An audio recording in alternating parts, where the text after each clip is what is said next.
What is up, my family? Good to see everybody here in the chat. What is good? We have started yet again. We're getting ready for the start of a new week, and we're going to push it forward as hard as we could, What is up, everybody?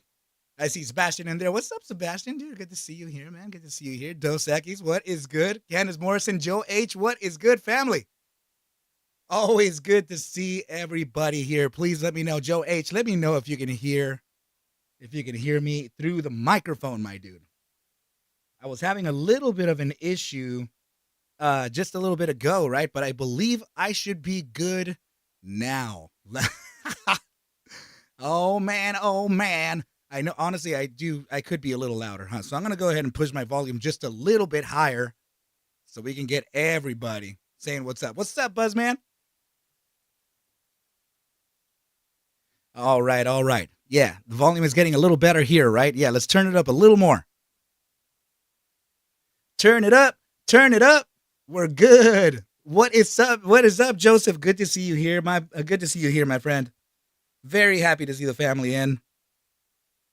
We got some stuff to talk about, man. My goodness. The markets ended up rallying. Well, let's just put it like this. Everything that we spoke about, everything that we talked about from, when was it? It must have been Thursday, right? For the Thursday market prep. The Thursday market prep into Friday, pretty much everything we spoke about happened, right? So I felt pretty good. I felt pretty good over the analysis that we faced, right? The only difference is that Nvidia ended up running to 827.80. I may have said that Nvidia could pass it, but I honestly thought that there was going to be a bigger pullback right at that prior all-time high, the 823.94. So this puts us in a very interesting situation coming up, right? So there are a few things that we need to go over. Definitely need to take a look at the broader markets and the strength on them versus our assets, right? But everything is looking pretty good. Let's see. So Joseph is saying we have some stuff to talk about. That sounds like my ex trying to get more money out of me. Bro, I honestly, this is for the broader markets, meaning dude, that is good, man. That is good. What I actually mean is that, for dude, that was good, man. That was good. No, what I actually mean is that for the broader market, SPY, Nvidia, Magnificent 7, your Mag 7 is looking pretty damn strong, right? So, and I will say that having this continuation to the upside is pressuring other assets to that upside, which then can actually help and take the reins over Nvidia's complete control of the upside and downsides in the overall market space, right? So I will say that, yes, things do look a bit frothy, right? Things look like they could be selling off at any moment, but I have to be honest with you. Until that evidence is present, then I will go ahead and give it to you, right? We already saw the toppling of the dominoes, right? We spoke about the regional banks ETF, which was the first sign that we would get for weakness in the markets, and that was using the ticker symbol KRE, and the analysis on that, which was also provided to you on Thursday. For a downside, it worked out, right? So it definitely happened. So, what say you for the rest of the broader market? So let's go ahead and take a look at the SPY ticker, right? And why don't we do this, just so that we're all in the same, just so that we're all on the same page, right?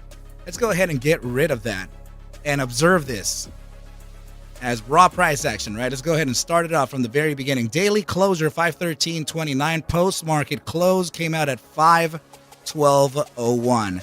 Okay, so yeah, we have a couple of things here that we need to keep in mind, right? That 510.11 is a temporary support, but I will say that the clear line in the sand is still down here at the 503 level. Okay, so let's go ahead and start drawing those important zones there, because if these zones start getting failed or they start, showing some potential bounces here, then you will know what to do in the market, right? So let's go ahead and take into consideration here 503.60 to the opening of this green candle down, that middle green candle at 503.10. Okay, so Sebastian is sharing with us, damn, BTC just made new recent high. Yes. And it also dropped the same amount of money too. I'm not sure if you noticed that, right? So it went up. BTC rallied, right, to, 64,300, I think it was, before it dropped back down to 62,300, making a $2,000 drop and then balanced in the middle somewhere. So massive upside and huge downside, right? Huge. I mean, I'm talking seriously. 2,000 up, 2,000 down, man. Man, oh man.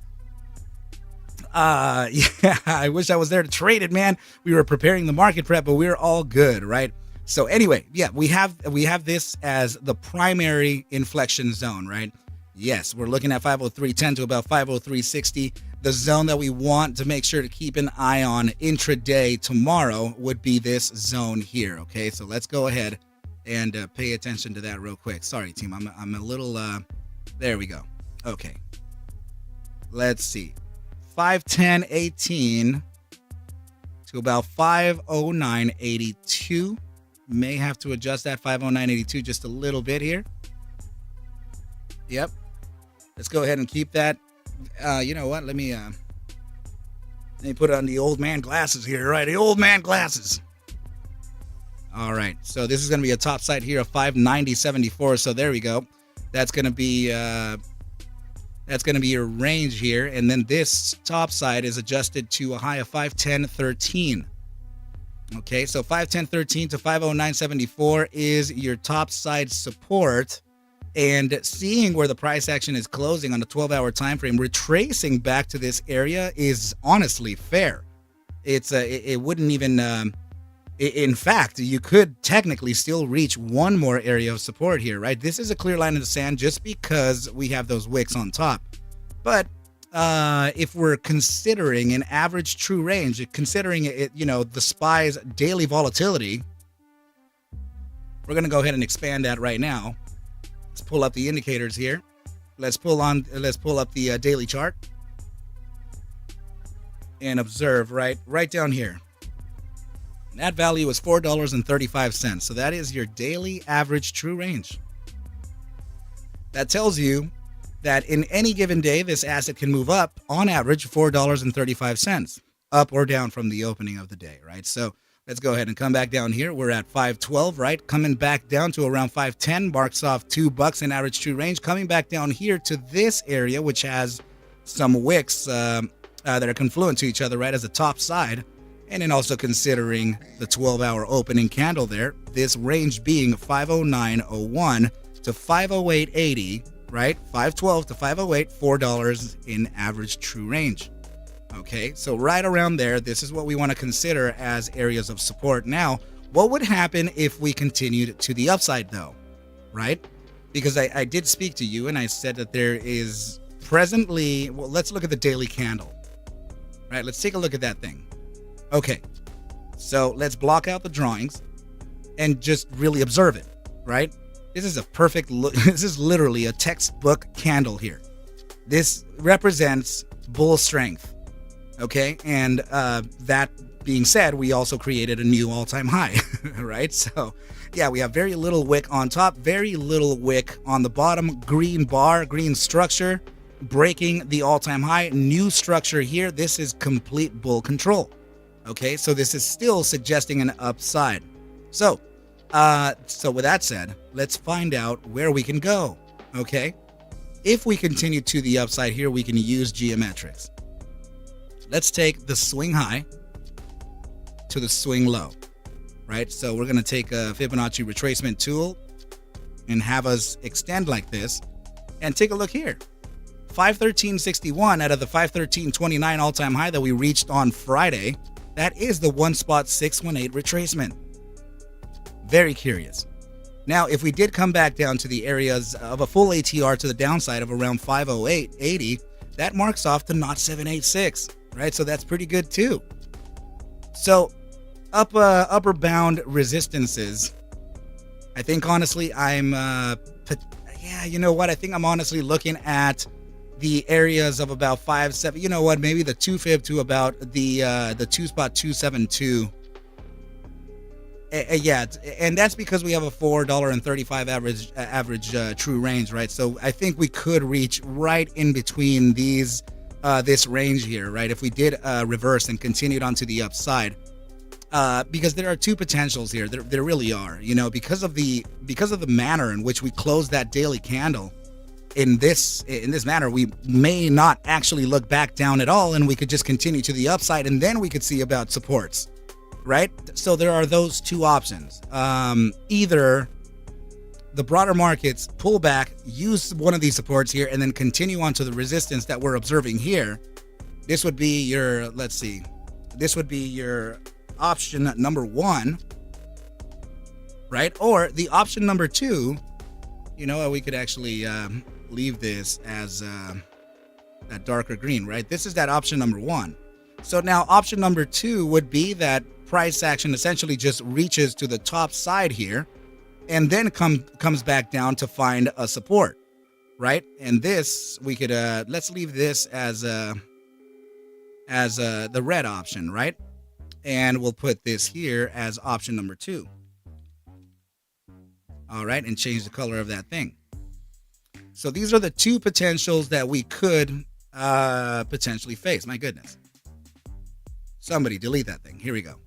Right? Option number one, drop back down into the areas of either 509.74 to 510.13, second support of 509.01 to 508.80, followed by a continuation to the upside and resisting from this range between the 2 fib and the 2 spot 272 Fibonacci retracement ratios, right? 515.77 to 517.31.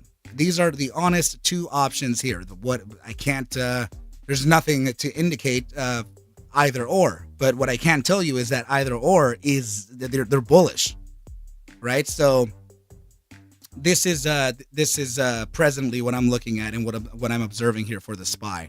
Okay, so now that we have that, just remember that this will be and we'll even mark it off here, right? So this would be your clear inflection zone, right? So as some people say, this is your lights out area. Lights out, bro. If it crosses my line here, lights out, bro. All right? Just like Crown says. The dude's funny, man. That dude's a whole hoot, right? But yeah, this is the inflection zone here, right? This is the no-go zone. And we have to see if we can, keep ourselves away from falling beneath this zone. So let me go ahead and just add these targets here, and I'll kind of expand the view on the chart so that you can kind of keep your own notes, right? So let's just go ahead and kind of extend it just like this here, right? And now this is the entire play here, right? So breaking inflection, remember, downside, right? We don't want to, this is bad, right? Breaking inflection is bad. So option number one, remember, we're thinking that we could drop back down on the SPY to the areas of 510.13 to 509.74. Secondary support would be located at 509.01 to 508.80, right? They're confluent to your Fibonacci ratios. They're right in here. Okay. Followed by an increase to the top side and finishing off a daily ATR to between the 2 fib and the 2 spot 272, 515.77 to 517.32. That would be your option number one trajectory. Option number two, remember, resistance first. So we get the upside first, anywhere between the 2 fib and the 2 spot 272, giving the 2 spot 272 a higher validity if we move upward first, right? That would be somewhere between the 50% of returns here, 516 to the 517 top, and then retrace to find yourself at the bottom side of supports down here, 510.13 to 509.74. So maintaining ourselves, no matter which way we look at the markets, this is still going to be a chop area in here. We still have to maintain ourselves above this 503.59 to 503.09 in order for us to consider a continuation to the upside, right? So that's not saying that we're not due for a correction here. It's just saying that there is no evidence of such thing at the present moment. And you know that I'm evaluating this day in and day out. Oh, GG, good to see you here in the chat, my brother. Hello to you. Hello, hello, hello, hello. All right, so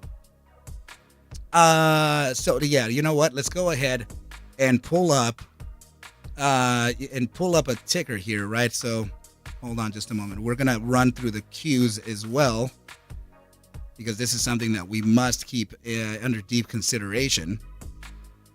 The cues are running on their own steam as well, man. They're doing their own little dance, and we have to observe. But before we do so, let's go ahead and pop up ticker symbol LQR, because that was a ticker that we observed. And you know what? This is the KRE banking too. We're gonna have to go over that as well. So let's connect that one in there, and then we'll be good to go. Yeah, it's doing it, man. It's doing the it's doing the little swivels that we're talking about. All right. So yeah, let's choose now ticker symbol LQR here. So what I didn't realize or forgot is that I did run a back test for the upside that already got completed on Friday. So the system already gave us a read. We have to wait for another setup potentially by, oh my goodness, potentially by tomorrow. So let's see what the charts are saying nonetheless though. Okay, so this is going to be your daily time frame here. And I'm going to remind you, right, it was about an hourly setup, descending broadening wedge. Let's go ahead and expand this here. This was your hourly setup. This was a descending broadening wedge, golden rule of 3 breakout on test number 4, retest and continue, right? So we ended up getting a top side of this. Let's see, it came up to 328. Our projections were set to go to 321 before we faced the pullback to start testing the $3 zone, right? So the $3 zone is located right here, right? We had a lot of resistance in that area there for a few days, right? So what happened here is that we came all the way back down to a zone called the golden pocket. Okay, so that golden pocket is located between the 0.618 Fibonacci ratio and the 0.382, right in here. So we came back down to that 382 and bounced from it just as expected, right? I didn't realize we were going to come down this low. I thought we were going to maintain that $3 value, right? So we got that drop into the golden pocket, bounced right out of it. This is a very bullish area to be in, right? So we bounced right out of it and recovered the $3 area on the dime. Okay, so we're gonna on the penny. So we're gonna have to see what the probabilities for a continuation would be from this point. Okay, so if we still have some upside to go, there are a few things to tell us that potential. So let's go ahead and pull up now the ticker symbol IWM, right? So that's gonna be our Russell 2000. The iShares Russell 2000 index, right? So the ETF measures the strength of small caps, right? So let's go ahead and pull up in here. 154.10 daily closure, 154.55 after hours trading close. Okay, so let's get rid of the linear bands here and see what the probabilities are for strength on this asset. Okay, so let's go to the 5-minute time frame, because you know that I use that 5-minute for overall strength too. I will say that it's a little overbought here, and it appears as though we may be at a resistance point or a breakout point. Let's see. Hold on. I may have to evaluate this on an hourly time frame. Man, that hourly close. Wow. 12 hours. Let me see the daily candle. Yeah, daily candle is pretty, it's okay. Oh, it's okay. But yeah, there's still strength here. and we're closing. Oh man, no, yeah, there's definitely strength. Yeah, we closed above the gap here on the daily time frame. We definitely got that closure above the gap. 154.55, in fact, is where it went to. We have another little gap here at literally, this is the daily time frame resistance levels. These are, right? Sorry. So right in here is going to be your Russell 2000 incoming resistance, but I don't see it as such a prominent resistance at all. And in fact, we are in the presence of a daily reversal formation. So, I mean, guys, I hate even calling this, man. I will say it's got its own little weird deviation in here, right? But it is there. So I'm just gonna point it out, right? Because the probabilities of this formation actually happening this time around are very, very high, right? So this is definitely your your cup and handle formation here, right? So it is pretty clear, right? So you definitely have this the handle formation literally happening at this point, right? So right down there, right? You have this little weird cup and handle here, and the projected top or the price objective from this would be taking a trend line from the top of the formation to the very bottom side, just like that, and you apply this to your handle, right? This is very, very basic charting, right? Very basic technical.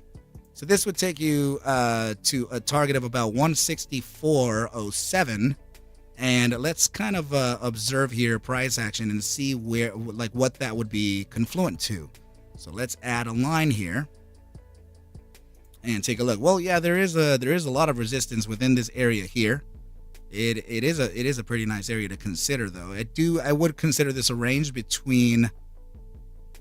Yeah, let's draw it in. We'll draw in a range instead of just having the one solid target strategy, right? Can't do that. Cannot do that. So we'll keep this range as let's see, here you go. 164.32 to 166.39 as a top side here. And then let's take a look at the fibs. We'll take the swing high to the swing low and see what we have in respect to that, right? So, yeah, I think we do have a pretty nice range to consider here. The 2 spot 618 at 163.18 formation, suggesting 164.07, or actually, yeah, 164.07. So it's pretty damn close, right? So let's go ahead and adjust this and considering the Fibonacci retracement too. So 163.18 right about there, right? That's pretty close enough. To about 166.39. So anywhere in here, maybe within the 50% of results, 174.68 or just shy of that could be the area that we're observing here, because there is a focus now, right? That's going to be your 164.16.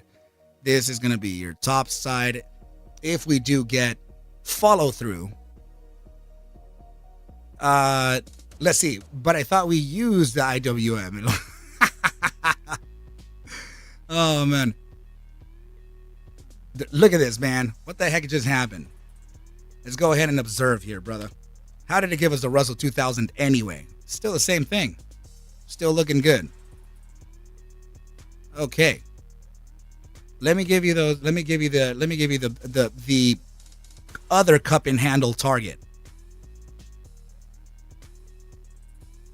Hold on, this cup and handle looks like a little bit of a trap too. Nah, dude, we still have strength here. Thanks though, AR. Appreciate you, buddy.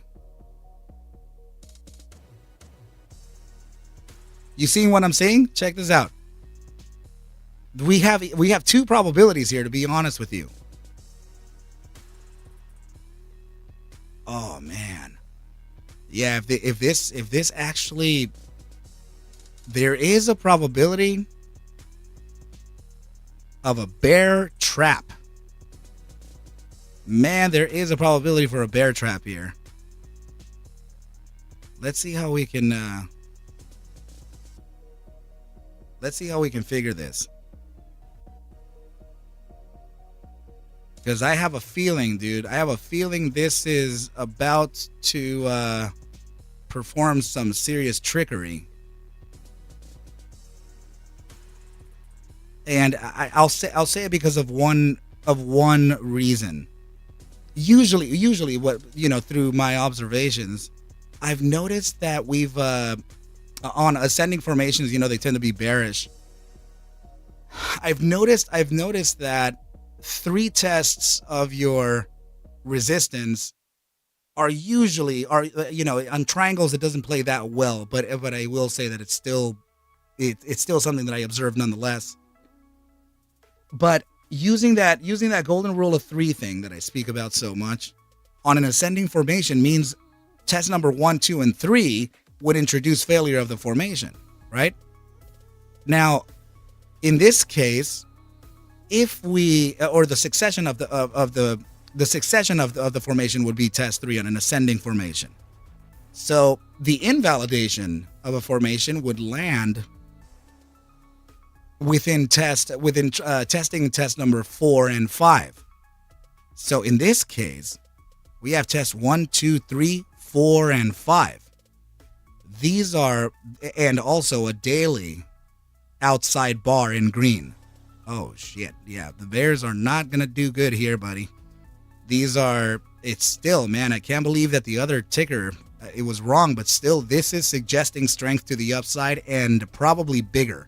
So let's go ahead and get the projected targets here, because it is a different formation. However, still very, very, very prominent upside targets. This is taken to 218.59. Let's take the Fibonacci retracement here from the swing high to the swing low, right like this here. 272 at 219.64, confluent to the top side target of the formation. All right, so projections and geometrics are absolutely in line and still bullish, nonetheless. Now, let's take a look at the historical values here, though. Let's draw a line right at about that formation take profit. So let's do something like this and see. So yeah, opposing the other one, this is a lot of chop here, and I will say that it was used as support a lot. Okay, and this is the most important signal that I can see here. Check this out. Bam, right there. So this inflection, price stopped, man. Yeah, from 168.34 to 218.48, price reverted from that spot there, right? So yeah, this is a clear resistance level, and we used it several times. Resistance here, support there, support before continuing resistance, right? We used it as support. This is resistance here, and let's see, we have more support here. Support all over it. Resistance one time right there. Yeah. This is in fact, this is very interesting, because when you draw this in a range by ignoring the outliers, you draw this like this to these support bottoms. Support bottom there. Support bottom there. This is your 50% retracement. If I get rid of this line, this blue line here, that's the center of your retracement right there. So it's very curious that it is taking you into that zone there. So let's go ahead and just extend this right over here. And there is your 50% retracement confluence with your top side take profit from your formation and your 2.272 Fibonacci ratio. Damn. Slam dunk, my bro. Katie Cat, what is up? Daryl, how you doing? Can you take a look at GDHG, recent partnership, news 6 million? Brother, dude, you know what's amazing is that I was talking, I don't know if you were here, but I was talking to I don't know if it was to my master students or if it was to the stream, but Ian, what's up, buddy? Yeah, I'll take a look at that KRE. I don't know if you've noticed that small caps are coming up all of a sudden with all of these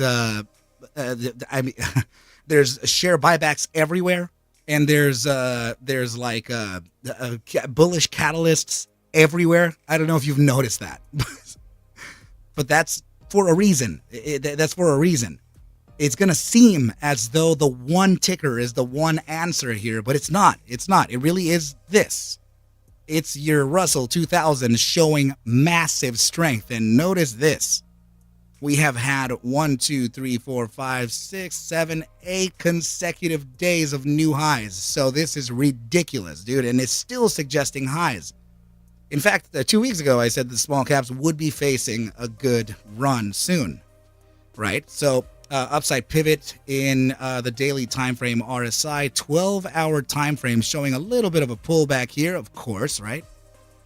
Before we can actually use the SMA 14 as a support in the gravitational zone before a continuation to the upside. Money says that your ticker goes up. and the rest of them too. SMCI part of the Russell till the 18th. I noticed that the SMCI was due for deletion. Can we comment on that, please? Can we all comment on that potential? Is that absolutely the truth or what?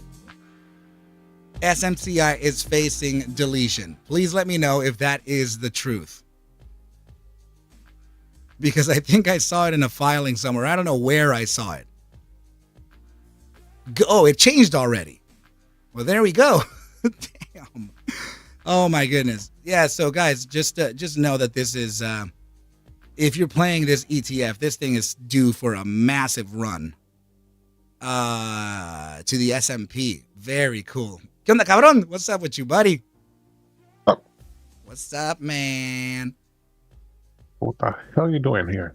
Dude, we're doing okay, man. We're doing okay. And there's also there's strength not only in the in the IWM Russell 2000 ETF, but there's also strength in the SPY, man. So broader markets here, man. This is just to bring you up to date, right? Two options I see here, man. We can actually retrace back to your inflections here, 510. Right, we closed the day at post market 512. SPY. SPY returns back to the area of about 510 as option number one, right? 510 or the 508.80 to 509.01, right? Getting this bounce here would result in getting a push to the upside to around 515.77 to the 272 at 517.32. So if we do get that run up, that would be just because we bounced here. There is another option, however, because this daily candle is it's a freaking textbook perfection candle. Look at this thing, man. So very little wick on top, very little wick on the bottom, huge green body, man. This is signaling complete bull strength, right? So there could be a continuation to the upside from the get-go to that $4.35 ATR, 517 maybe.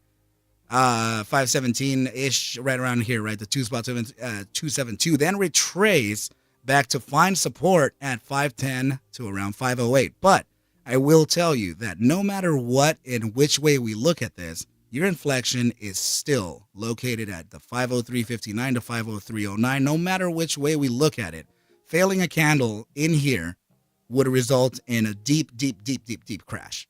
So from or a corrective, very corrective pullback that can lead back down here at this daily gap at 497.40. So, I mean, you can observe that in any way. 6 point drop on a 435 average true range is no joke. I bet that SMCI being up was just because of the promotion per se. Right, so yeah, those are the two major options here for the SPYs. So, I mean, dude, no, in any way that I'm looking at this, there is increasing bull volume here. There is no reason I think that there should be a stronger pullback. There is still continuation to the upside. Let me see. I still have an upside pivot here on daily time frame. Stokes, still an upside pivot on daily RSI. Fuck. And one more thing to observe, actually. Let me see this. Because, dude, we're setting up here for a continuation. Damn, dude, 30% ADX with bulls, DMI plus on top. This is 100% upside trend. And it ended the day as a trend, right? So this is, oh man, I can't tell you 100% what will happen in the markets, but I tell you that my personal bias here is that there is CoinFox is saying, for the love of God, can we get a goddamn pullback? Dude, I know. And you know how much I believe you in that, dude, but I have to say that I find no clues here for hidden bears anywhere. Man, this is absolute bull strength. And there is not anything in the way. In fact, we still have room. We still have this is like not even there yet. You know, historically speaking, stochastic momentum has reverted. I would say the biggest average on top here would be right around 96%. And I mean, 96%, and we're sitting, let me tell you where we're sitting, man, just to give a quick little idea. We're sitting at 85. Man, dude. So I don't know what to say, man. You know what? The macro economic data that we got released on Friday, it wasn't, I keep on saying it was good data, but I also keep saying that no, it was per the expectations. But I've said this before. The markets don't like indecision and they don't like uncertainty. So if we are pricing in an expectation of 4% PCE, and we get the expectation number, that expectation number was in fact negative. We that's not good. We're not supposed to be buying more things, so we're out here spending again, but the number came with expectations. So because that happened, this is why we ended up getting this run to the upside. But guys, I got to tell you, man, using the regional banks, we were able to get the start of something, right? This was KRE experiencing a downside here. We were already expecting this downside, but the next problem here is that KRE also ended in a massive bullish hammer, right? So this could, in essence, return, right? The trajectory here that we're observing for a downside on KRE for the S&P regional, the regional banking ETF, this is more of a long-term perspective, right? I don't think that we would be able to get this to collapse in one day. In fact, we've already broken market structure here. You have the clear line there at 47.08. If you do continue to the downside here, that would be in line to creating that break, right? So we broke it down beneath the 47.08, 46.56 bottom. What is the 12-hour close on this? 47.48 out of 47.41 is barely anything, right? So this would indicate that the next support bottom could be in the range of 46.13 down to about 46.68. But that is truly your max. You can consider that to be your max demand, right? So for the swing high, for the swing range here, you can consider this to be max risk.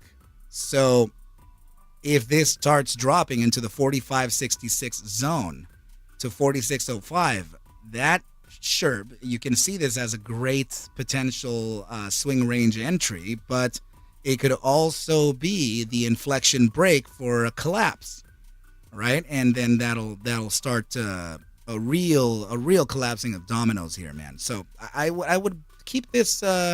I would keep this in your peripherals, right? Don't dismiss KRE, right? This is the S&P 500 regional banking ETF. This is absolutely something that we should pay attention to, right? So let's go ahead and take a look at it. And in fact, all financials are doing a little weird. In fact, check this out.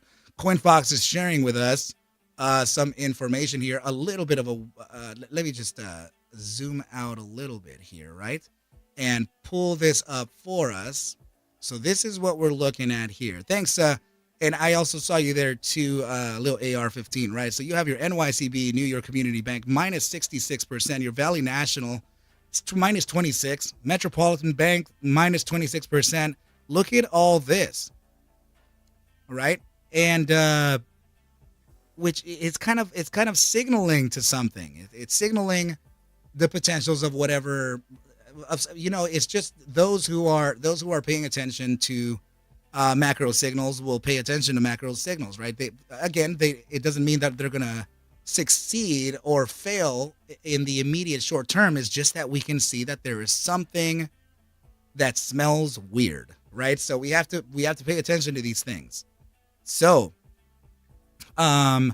with that said, if this does represent a continuation to the upside, then what was it? What was it? Is it still maybe we have to look at this in a daily time frame, and if the daily time frame represents something else that your earlier or shorter time frames can't, then you may be able to use your imagination here and observe something as maybe a psychological signal per se. And in fact, I could kind of see that, right? I already could see it. Well, you're in the presence here of a breakdown formation. So although we closed a 3-day time frame candle with an indecision, we still have to observe the continuation of price action at least a week or two into the new monthly open, right? So we got the monthly close, we got the monthly open on Friday, and we have continuation tomorrow. So it's a little hard it's a little hard to determine where we're going, right? But anyway, this is a bearish formation, right? You have your parabolic downside here, right? Immediate recovery with a sloping top. This is none other than a dead cat. So dead cat here would present an opportunity to get short the market, and we're already observing a downside on this. Please don't mind my incredible fourth grader drawing skills here, right? So I really meant to just kind of display what I'm observing, right? So if we put here a trend line breaking down KRE, this would put us down to 4206. And 4206, sure, absolutely. You can see right across my cursor that there are plenty of resistances and supports used from this bottom side. So what are the signals here? What's presently happening?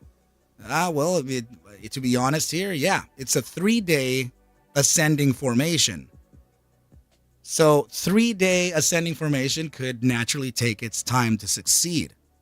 Right. So, and now which leads into the IWM. Now, using small caps, we can see that there's already these bullish catalysts, releasing everywhere. You know what I mean? I literally see buyback programs and there's 10K here and there's 8K there and this partnership here, and then all of a sudden it's everywhere. It's because this is the time for a CEO to consider his small cap catalysts. So if there was a quiet period, this is the time to start speaking out loud. I mean, for heaven's sake, freaking GTII just spoke out regarding their dividend. You know what I mean? I mean, dude. So yeah, don't you know what? I would say that there could be even a correction in the banks to the upside, right? It's just, this is an ebb and flow, and I said it last week in this manner. If Meta, reaches the break of the $500 mark, which clearly you see here that it did, then we could be observing a situation where we see Meta running into the $600 target or $550, but with our tails behind, between our legs. Like this, the upside is still so. How can I say this? It's like you're moving up, but you're moving up watching your back at every step of the way without any confirmation, or without any absolutely positive notion that there isn't going to be a 50% retrace in the broader markets and you can get your freaking ass handed to immediately. There's literally nothing like that's kind of holding you there, except for the fact that there is still upside to be seen in the broader markets. You know, so I mean, I gotta tell you, okay, CoinFox is sharing with us. Don't be in a hurry to short the banks at these levels. So, yeah, dude, same here, man. Same here. So SVB, remember they had takeover news, etc., which spiked it for a few days before another nosedive. So do be careful, right? So the BTFP ends on the 11th, so we'll see more volatility in financials closer to that date. That's what I am noticing here, man, is that financials are getting ridiculously hot, and they're probably going to start expanding and contracting into these critical dates. But guys, this is a shift. This is a shift into observing what can be in play for the next few weeks. We can see that financials are starting to pop off crazy. The IWM is starting to expand, creating a bigger ATR, which means that your small caps are then going to experience a surge, right? So as a trend trader, as a day trader, I have to move. I have to move to where volatility is and adjust risk and adjust the strategy. I'm not gonna give you any fluff here, but I have to reevaluate how I would trade something smaller. I'm not sure that I remember it that well from a year and a half ago. So, jeez. So we would probably have to reevaluate risk and put in a slightly different system, right? And then apply those metrics into something else. Who knows what that's going to be? But as a trader, I gotta be versatile. But that will not stop us from observing our typical plays, right? So let's go ahead and come back in here to the chat and see what people are saying. Let me just go ahead and expand the chat just a moment. Let's see. CoinFox, thank you for sharing those things with us, my brother. So Lil AR15 is saying, I'm expecting a 2% move on the NAS this week. That should give us a sign for March 12th CPI. So, in fact, the sign is present right now. What you're observing here in the markets is being priced in currently. So, I know that the Fed said whatever they said, right? But we have to also respect the fact that we have incoming data, right? So and they say it themselves that they are reactive to the data that comes in. So if that's really the case, then it's going to be a little hard for us to guess what could be done. But in my personal opinion, we are pricing in what we believe CPI to be. So we are literally in that process right now, and we're also potentially pricing in what the Fed is going to determine whether keeping the rates higher for longer or we pivot, which I don't know. I mean, there was talks, right? There was talks. This is why this next and you know what? Tomorrow, I think we have the Fed speaking tomorrow too. But what I will say is that the incoming data is going to be so critical to the markets that this is going to be, I think this is going to be the ultimate and the paramount news that or release that we're going to get to determine the overall direction moving forward. So as we get closer to these dates, the markets are going to shift. They're going to trade a little differently than normal. First of all, you're getting an upside on an inverse ticker, right? Usually your small caps tend to behave inversely to the strength of the broader markets, but you're getting correlation. So that's already distributing money out from big tech, right? From your chips and surging into small caps. So and we're still getting FOMO in those large caps as well. So there's this really interesting transitionary pocket that we're in right now.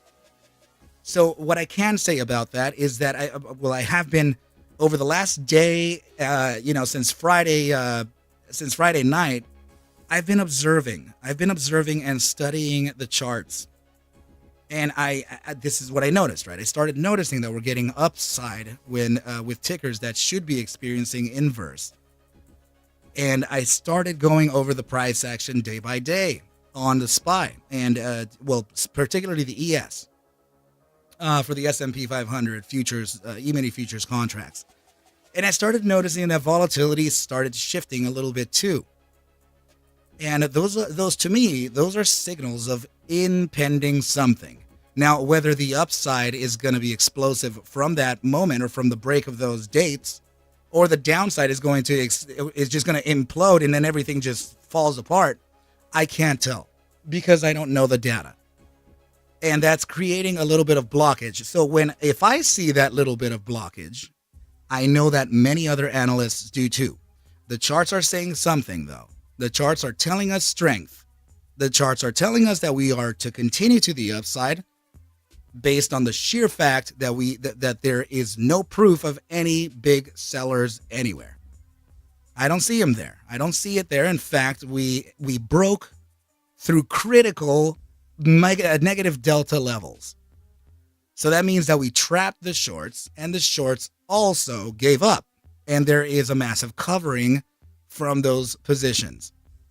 Now, while that's still happening, it's not telling you that it stopped all on Friday. It's telling you that there's probably going to be more position short closes.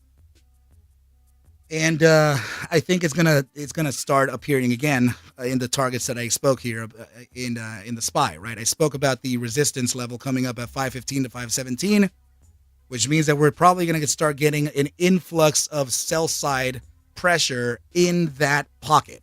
So if we experienced a sell side pressure in let's just say intraday, maybe within the first hour or two, we'll get that full ATR to the upside. If this is the option and we start an immediate downside, the algorithms tend to shift around Euro close, right at about NYSE lunch. So if the algorithm is noticing here that there is a decline, your algorithm will naturally shift large caps and chips to the upside by end of day.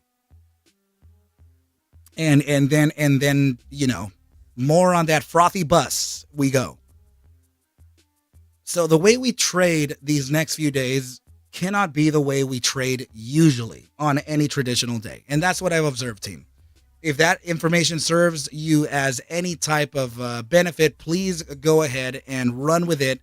Make sure to also hit that like button and subscribe to the channel, right? But I will say that there is a present danger, and there also is a present strength to the upside, particularly to the upside. My bias is with the bulls, all right, but I'm being I'm being Cryptic Trader saying so balls deep then, because I normally trade carefully. So the way we're trading here is going to have to be a little abrasive, right? So just kind of like you see in the movies, right? You see in the movies where this guy he shows up to prison and he starts to eat his meal, and right as he's eating, he just gets ransacked, and now everybody takes his food, right? So kind of like that, we're gonna have to eat like that, right? We're gonna have to be really protective. Look left, look right, and so I'm just giving it to you in a really crappy way. But anyway, team, we still have I know that my boy is in here, and I was telling him that I would continue the analysis on this real quick. So yeah, let's fulfill a favor here and continue observing, right? Hourly time frame showing nothing but strength to the upside. There is stochastic momentum all the way to the bottom side with an upside pivot. We're already starting to get whole moving averages to the upside here. And there is also a shift on the DMI, meaning that this is your directional movement index is suggesting strength from an earlier time frame. DMI plus has just crossed over the bears DMI minus, and there was a really, really massive post-market candle surge, right? That went up literally from 285 to $3, recovering the zone of support from the previous areas of resistance that we were facing here over and over. That is a very important crossover. Now let's and this is the RSI, right? This is the RSI crossing up above his SMA 14, showing strength in the markets. Let's go ahead and take a look at your 3-hour time frame here and see how that's looking. 3-hour time frame, same situation here. Bullish crossover, right? We're starting to get a little bit of a shift on stochastic momentum. You can see that little kink right there, right? There could be an overall continuation to the upside starting from the immediate short term on LQR, right? So LQR already has the 15-minute time frame with a massive upside pivot. Stochastics with an upside pivot. Whole moving average is giving us an upside, and there is a DMI positive crossover as well. Let's take a look at your 5-minute time frame here and observe the moving averages against price action. Well, $3 is marked up here. That marks the succession upside of your EMA 200, SMA 200, SMA 50. Your critical moving averages in the immediate short-term time frame have now succeeded, and price action is set for a continuation to the upside. What I will say is that if there is ever a pullback here, then that would be due to the fact that we did break out from these critical moving averages, right? That would mean that price being here at $3 would essentially pull back to validate that EMA 200, aka the SMA 50 as well, down to 293 or 294 before a continuation to the upside. That natural ebb and flow tends to happen in the markets day in and day out, right? Nothing gets a straight line to the upside. Nothing gets a straight line to the downside, right? So now the upper targets to observe here would be to test back to that resistance level and take profit of the psychological formation, right? That would be your hourly time frame broadening descending wedge or descending broadening wedge right at 321, right? That's going to be your next top side test. And since we recovered, since we broke the $3 zone and entered an opposing zone, we recovered the $3 zone. That means that we will yet again, per the trading book rules, have to test back at our inflection being 321 to 328, reversion back to $3, clean validation, and then continuation. This can take a matter of 3 to 4 days, meaning that by Friday next week, if all reads well, there could be a continuation to the upside, 345 to $3.50. What I don't know is regarding the split, the dividend split that LQR has offered. What I don't know is what the valuation will be at the opening on Monday, right? So we'll go ahead and adjust our thesis here according to the shift in price action. So we'll go ahead and see that later. Okay, team? But my apologies for being a little distant lately, right? There are I'm facing some family issues right now. Issues as in there are some lives in danger. So my apologies for not being so close to the price action. I'm sorry, close to the community here, but just know that I am trying my very best, and as we are facing this pressure with my family, I will come back as much as humanly possible. So no, no. There are a couple potential heart failures there, and we're trying our very best. So that means that we're gonna have to do fingers crossed for the Arca Bulls family, right? Literally the blood family. But you know what, guys? The important thing here is that we are more together as a family than ever, right? We're joining up in the hospital, saying hi to the fam bam, and whatever else. I will say that I should do more on my part, and so that I don't feel so damn guilty, right? But no, Ian, thanks so much, my brother. I really appreciate you. Not really anything that we can do there.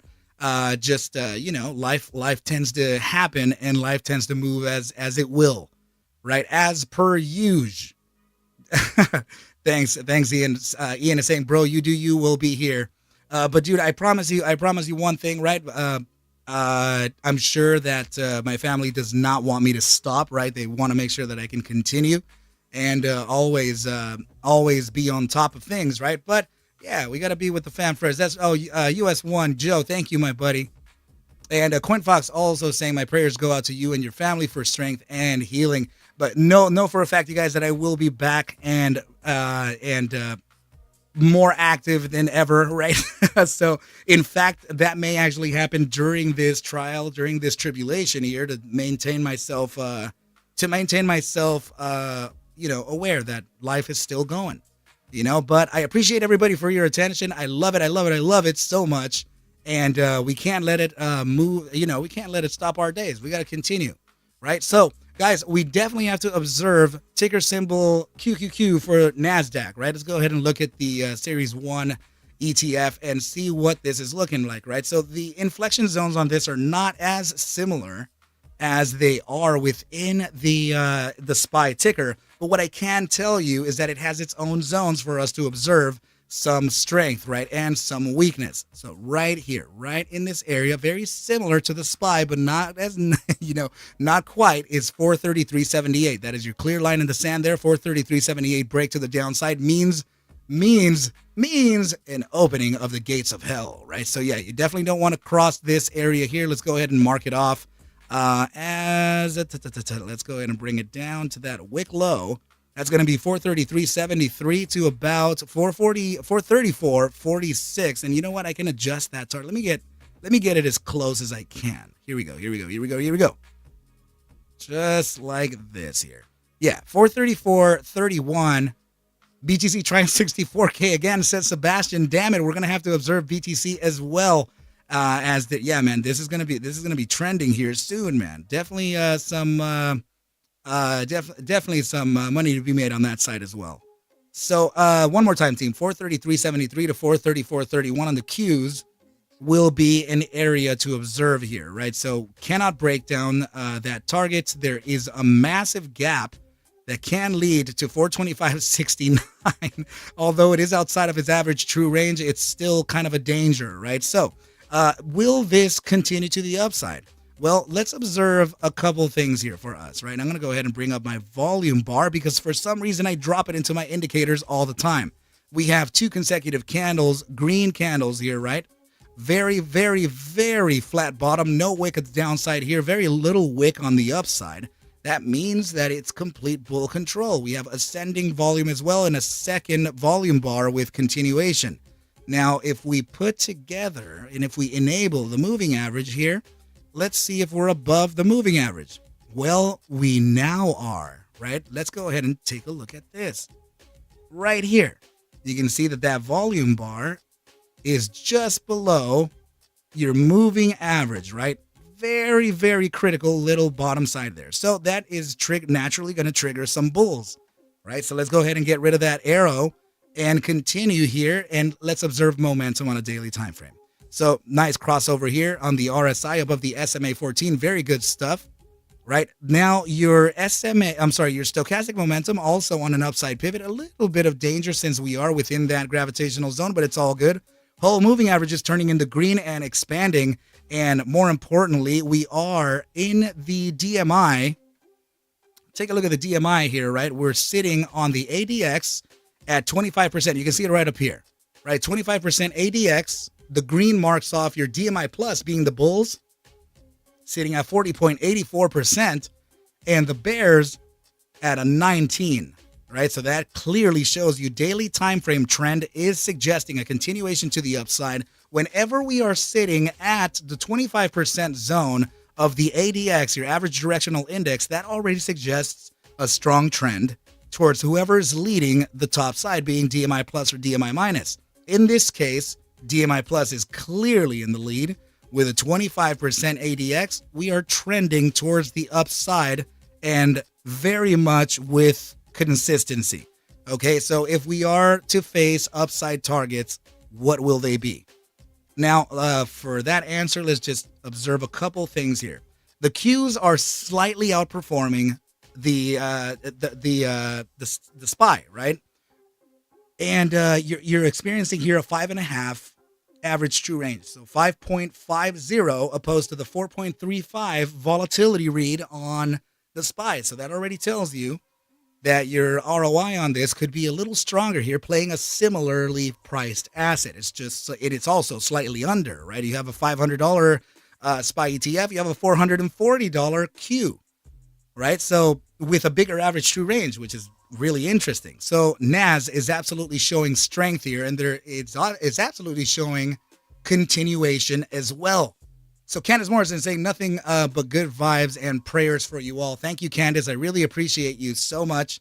And I will show this to my family too, right? I'm going to show that there's people, showing some nice thoughts, man. I appreciate you guys so much. And let's continue on here, right? So if we are considering a $5, $5.50 retracement, then that is going to be your natural support right down here. That would be your daily opening from the prior day, meaning Friday, right? So let's go ahead and mark that off, and also use other candles for that overall support range. So right up here, we're going to use the top side of this wick being at 439.14, right? And we're going to use the top side of this wick here, which is, let's see, 440.59. Let's go ahead and put it down there. Let's see, just like this. There we go. That should be right there is okay. And of course, your 50% of the zone is the opening of the day, right? So there you go. This is our zone to look out for as support. And that's one thing that I can show you, right? There is a similar probability as there is for the SPY. So the SPY, I gave you the option number 1 and option number 2, both of which are still bullish cases, right? So as long, let's just put it like this, as long as the Qs maintain themselves above 433.73 to 434.31, this is still a bull control, right? So the break of 446.58, you get clear skies, right? So this is going to be price discovery, and there's no telling where it can go except for using geometrics. Let's go ahead and include the geometrics here from our swing high to swing low, right? And see what the potentials could be. Well, there is a very nice read on this, seeing that we have the 2-spot 618 at about 450.87, marking off a $10 value, a $10 close, and seeing where we closed on the daily at 445.61, having just a $5.50 average true range marks it off just right. Right, it fits in there like a glove, right? So let's just go ahead and make sure that we can include a little bit of a different range. I'm going to show you how, okay? Let's do this. I don't want to, because this is, remember, 450 up here for the Qs, we are in price discovery. There's nothing in the past as historical price action to tell us where a resistance can be, okay? So we can use several other strategies to understand or potentially use as a gap, because guess what? The swing high to swing low on a fib ratio, that's one type of trader, right? That's your weekly trader. But what does the monthly trader say? What does the bi-weekly trader say? What does the daily trader say? So let's use this. For example, since the daily time frame has such a close proximity on the prior day, let's consider the upside probabilities maybe from this one large candle, but I'm going to tell you that I probably don't even want to do that. So why don't we look at our monthly close and see how that's looking, right? Let me get rid of this thing here and see if we can apply now a new. Actually, let me see. Where did we start shifting from? Okay. You know what? I think we could do it on a macro scale. This may be a little too high, but let's just go ahead and include it anyway. We'll use this range here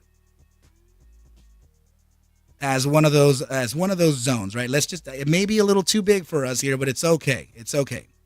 I'm just trying to show you how clever we can be to determine where we can face some resistances and some supports based on different time frame traders, okay?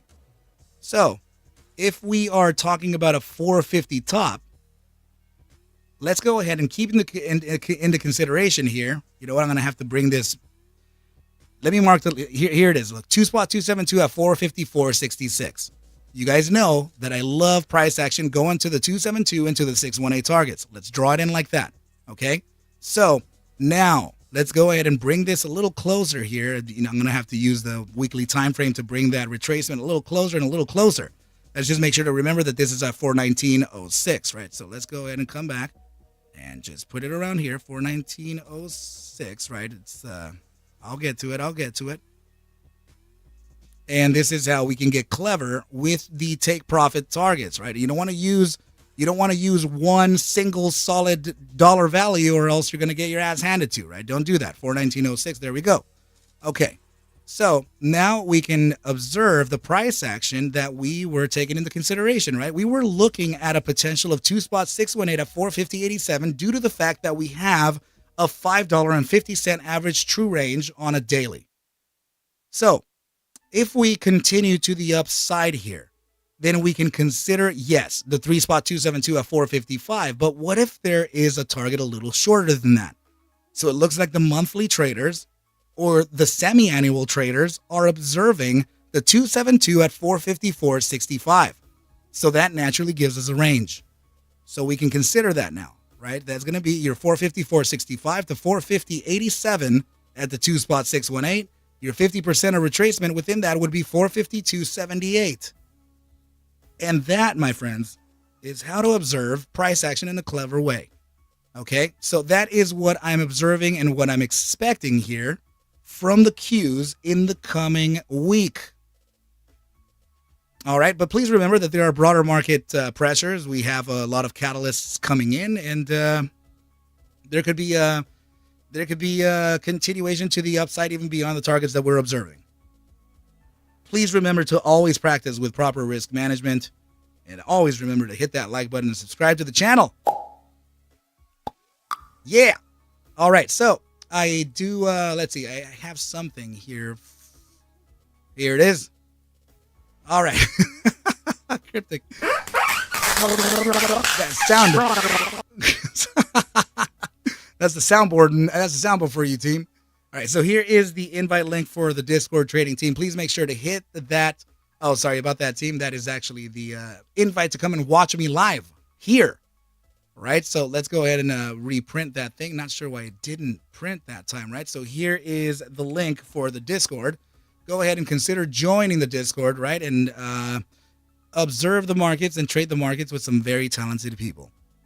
All right, so that is now the analysis for the SPY and the Qs, right? So please remember, it's just similar to the option 1 and option 2 on the SPY. It's the same situation here due to that strength that we're presently observing, right? So you're gonna have your option. Let's start with option 2, right? Your option 2 would be to come up to the resistance that we're speaking of, and then getting the bounce from the bottom side of the support that we are observing, right? So this is going to be your option number 2. It's just because it's already red, right? So let's go ahead and kind of put that down here as your option 2, right? And now your option number 1 would be for us to, from the open here, go to the downside first, right? And experience the support level between the zone that we spoke of and the continuation into the resistance levels that we already know to have, right? So this is going to be your green and your option. Oh my goodness. Can't even really see it as much as the red one, okay? Yeah, there we go. And that would be your option number 1, right? So here we go. We're going to put that as the option 1. So I'm doing this for you so that you can also kind of know what the Arca Bulls trading team is observing, right? So this is your, you have your option number 1 in green, and you have your option number 2 in red. Similar, very, very similar to the SPY, although they have very different plays, right? And they're similarly priced. Just remember, I guess the only, you know what? And also this, right? Let's go ahead and put that into here as our clear line of inflection, just like we did with the SPY, right? So here you go. This is your QQQ play, and this is your SPY play right over here, right? Very, very, very similar, but not the same. Do not confuse them whatsoever. Make sure to take your notes. Make sure to consider your notes and stick to your play. And also risk management, like always, like always, like always, like always. All right, so now what do we have? We have to take a look at some of these. Well, here's the we were expecting NVIDIA to touch its all-time high, right? And maybe break out of it, but more the higher probability from me to you was the touch of the all-time high with a big retracement from it. In fact, we did not do that. We broke through the all-time high and kept a massive valuation on the upside, right? So, Ian, you are typing that in the Arca Bulls trading team. Let's see. So now, what does this mean? What does this mean for NVIDIA? Well, let's go ahead and open up the daily time frame here and see how that candle looks like, or what it looks like.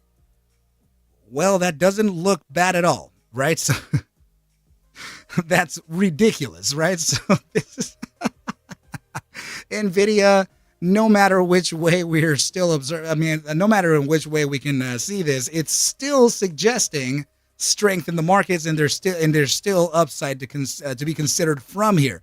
In fact, this could be even a measured move, considering the bull flag that this is presently in. I'm afraid. I'm not gonna lie. I'm afraid to even say what I'm about to say next, right? But dare I put this target into our little noses here, and this is suggesting an 880 top, right? So the 4-spot 618 located at 867.29 gives us a range, right? So let's go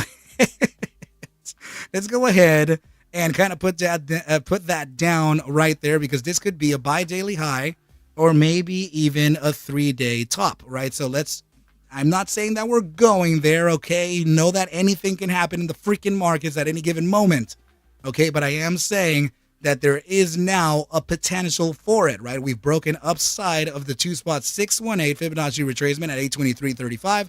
We've also entered into clear skies. We have price discovery all over our faces. And what the heck could we do for continuation here, right? So let's go ahead and take a look at the chat here, see if we have any visitors. So LPB, what is up, my brother? Saying, any thoughts on partnership for LUNR and beyond for moon-based proteins?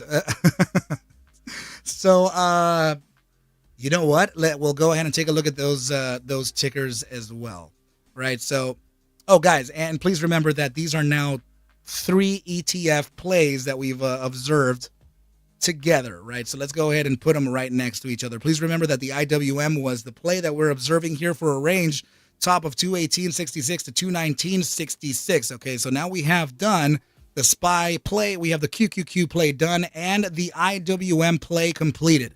All right, so beyond that, we spoke about, we did speak a little bit about the KRE upside continuation or correction, right? So eyeballs on that, right? It's going to get a little weird. Okay, so the upside on NVIDIA, I will say that it still has strength, right? It's still showing bull conviction, especially with a daily candle like that, team. Oh man, you know what? Let's go ahead and take a look at the 24-hour markets and see where NVIDIA is presently priced. Let's see. And okay, here we are. Let's go ahead and type in NVIDIA. And guess what? NVIDIA is currently priced at $833.99. So NVIDIA being at $834, team. You understand what has happened there, right? It is now $7 up from its post-market close. Of course it is, right? So Cryptic is saying NVIDIA going to 1K. Man, goodness Lord. Okay, so if that's the case, if we're sitting at 834, we have to now start observing what the pullback can be. Naturally, by the, by the early pre, potentially into Euro Open, we may see a continuation back into the realm, into the area where we presently are sitting, right? Things kind of deflate when they come back, right? So if that's the case, then let me add my volume back into the top. Here we are. Okay, there's my volume bars. I like it. And let's see, hold on. And now let's take a look at the daily time frame ATR. Okay, You know what? I'm gonna have to get reminded over a few of these plays too, right? So hold on just a sec. Let me use. Somebody asked for Lunar. Somebody also asked for BYND, which is absolutely weird, man. Beyond meat, like it's almost meat, right? So, and then let's see. Who else? You said GCT, right, buddy? Okay. All right. So let's go ahead and add in here GCT.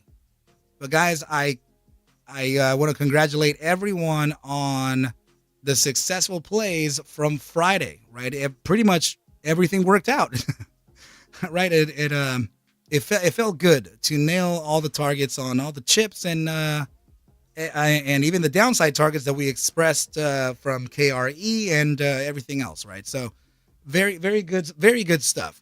Now I have so I have the list here coming up, right? We have Lunar, BYND, and GCT. And for the newcomers, please remember that we have now completed the SPY potential play coming in on tomorrow, Monday, right?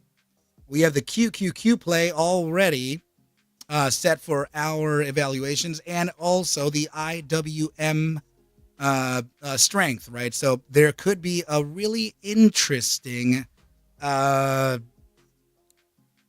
could be an interesting break of a bearish formation here, and I definitely see the strength. You know, I mean, I don't know what's everybody's thinking price convergence, everybody's thinking ascending, rising wedge here. This thing's probably going to capitulate. I don't see it.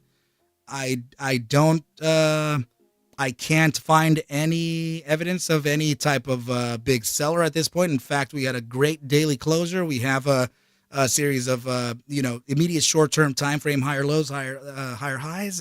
Everything is looking good. 12-hour formation is actually bouncing from the golden pocket, not 618 to the not 382, $200 to 202.48. Nice little bounce from this upside here. The upside targets are certainly in line with this top side. I keep coming back to this just in case I'm reading it wrong, right? But 218.66 to 219.66 could be a line in the sand here. I'm talking about a weekly high, or maybe even a bi-daily to 3-day high. If we do get a continuation to the upside here in a local manner, right, then we have some other targets to look at, right? Because this is about a 3.5 point ATR on a daily, right? So if we do have a 3.5 point ATR, then yeah, that'll take us to the 272 target at 209.09, right? But we definitely have a daily outside bar green for that, right? So this to me is speaking upside. But very impressive run here for the small caps, right? There will be some pressure there too. Anyway, let's go ahead and take a look at CoinFox here, sharing with us the an earnings calendar, right? Let's go ahead and take a look at this and see what we have going for us, right? So let me just go ahead and zoom out just a little bit here and take a look at this, right? So Monday, let's see what we have. Okay. GitLab, yeah. Which is really interesting. Is GitLab, are they responsible for... I've never asked this, and I've never even looked at it myself, but I'm just asking because of the similarity in the logo. But are they responsible for MetaMask? I don't see anything really popping up on Monday. We definitely have Neo on Tuesday. CrowdStrike, nice. After hours, good. Target, oh, okay. So Tuesday looks like the one, if there's going to be anything. We have Ross, Nordstrom, Target, Neo, CrowdStrike. Let's see. I have to look at these other ones. I'm not too familiar with them, right? But yeah, that's okay. Let's see. Victoria's Secret, Foot Locker on Wednesday. Let's see. I want to say that I had looked at this once before. I'm not sure. Let's see. And now going into Thursday, we have Kroger, very cool, Big Lots, Costco, Broadcom. Okay, Marvel. My goodness, we definitely have a pretty big Thursday as well. And American Eagle, nice. Let's see, Pay Save Sienna. Yeah. Yeah, well, um Yabu, my thoughts for Costco really don't matter. Right? It's going to sit more within the forward guidance, right? Because it's not like the 90s and the early 2000s, man, when you would get a good earnings read and you get upside on the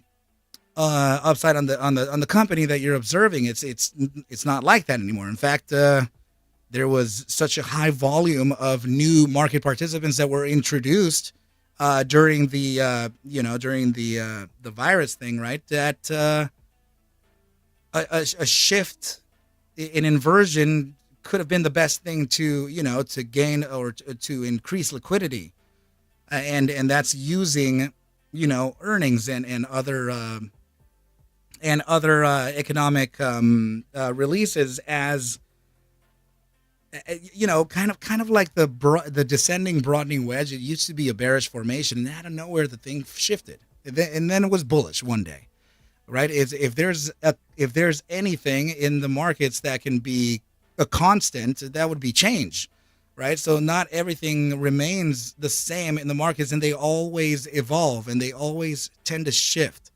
And things that were once one way are then magically another way, right? So my thoughts for Costco coming in as earnings, they could have an earnings beat, but also could be completely shot down, right? And then the forward guidance would probably recover that, and it'll continue to its natural direction based on the earnings data. But until after the day, I'd be able to have a better observation. But if we are playing earnings during these times, I think it's best to look at the biggest movers and then gauge an average of price action from maybe considering 1 year to 2 years of earnings reports on not only a 12-hour candle, because your 12-hour candle will display post-market activity, but also within a 30-minute candle.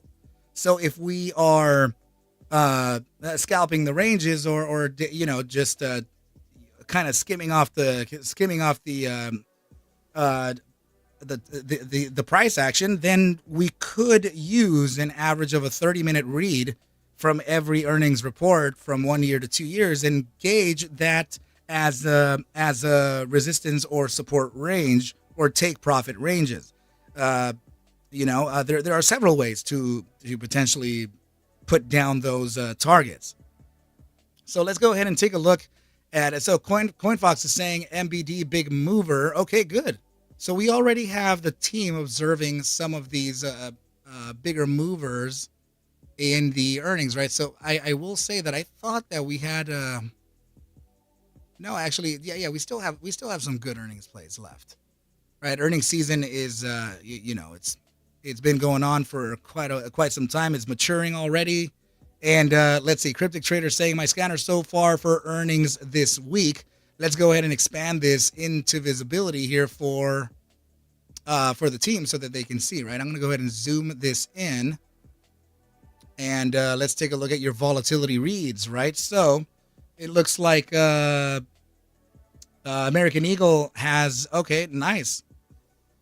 So these are the ones that are popping up, right? So I definitely have to agree with DocuSign, CrowdStrike for sure. I'm not familiar. I know in Broadcom, I mean, it's just such a big, it's such a big ticker, right? So from there, your larger boys like maybe.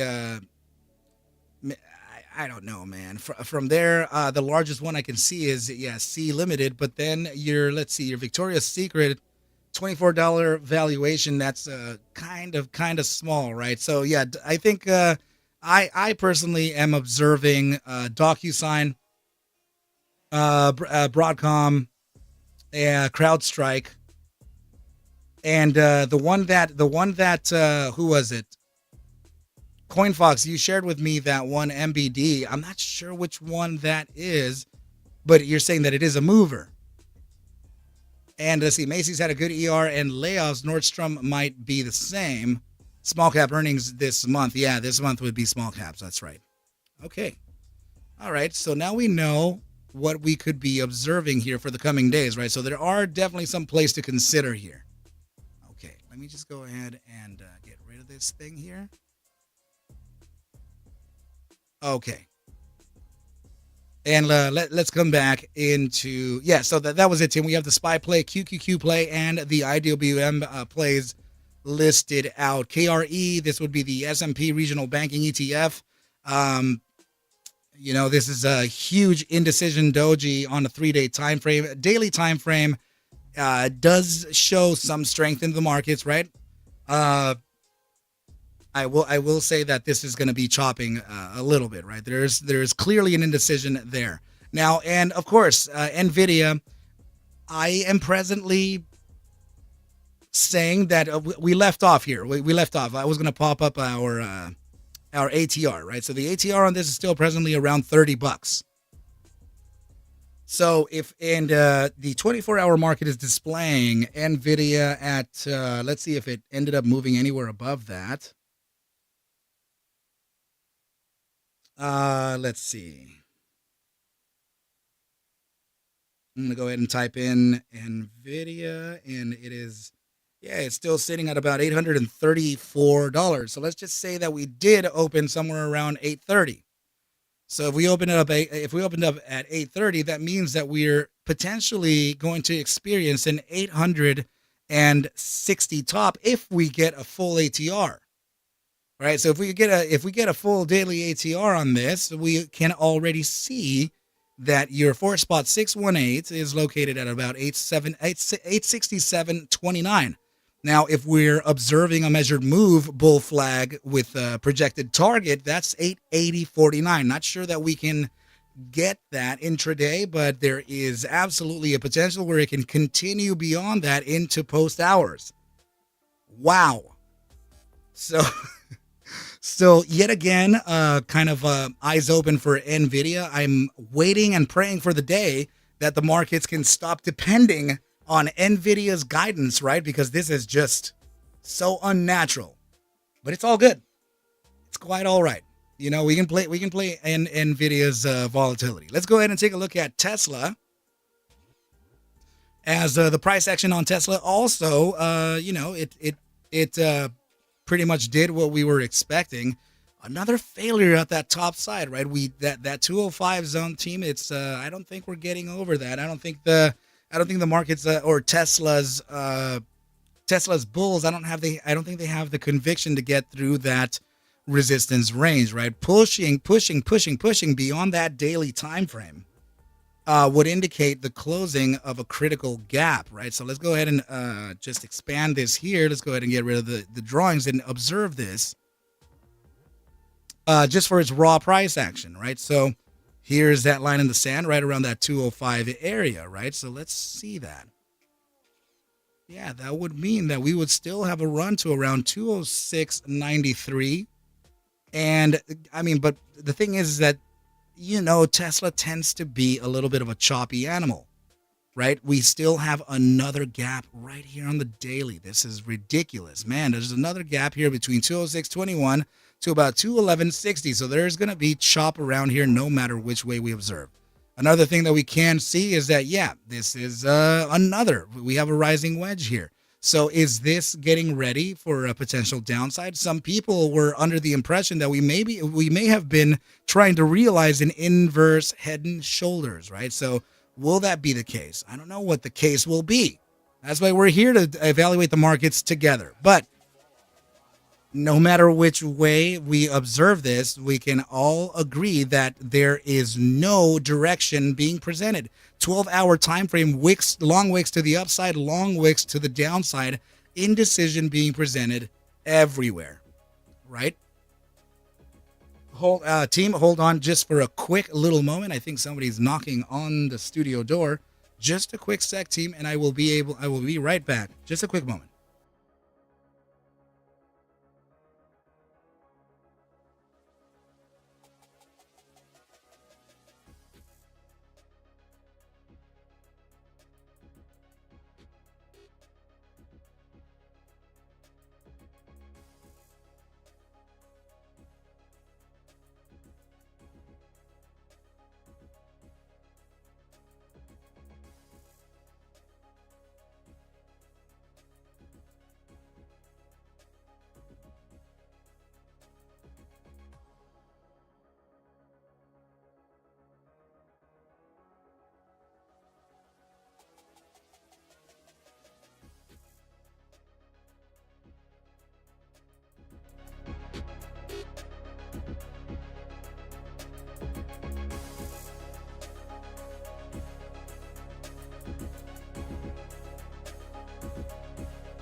All right, team. We are back in action. Let's go ahead and move on with the analysis here.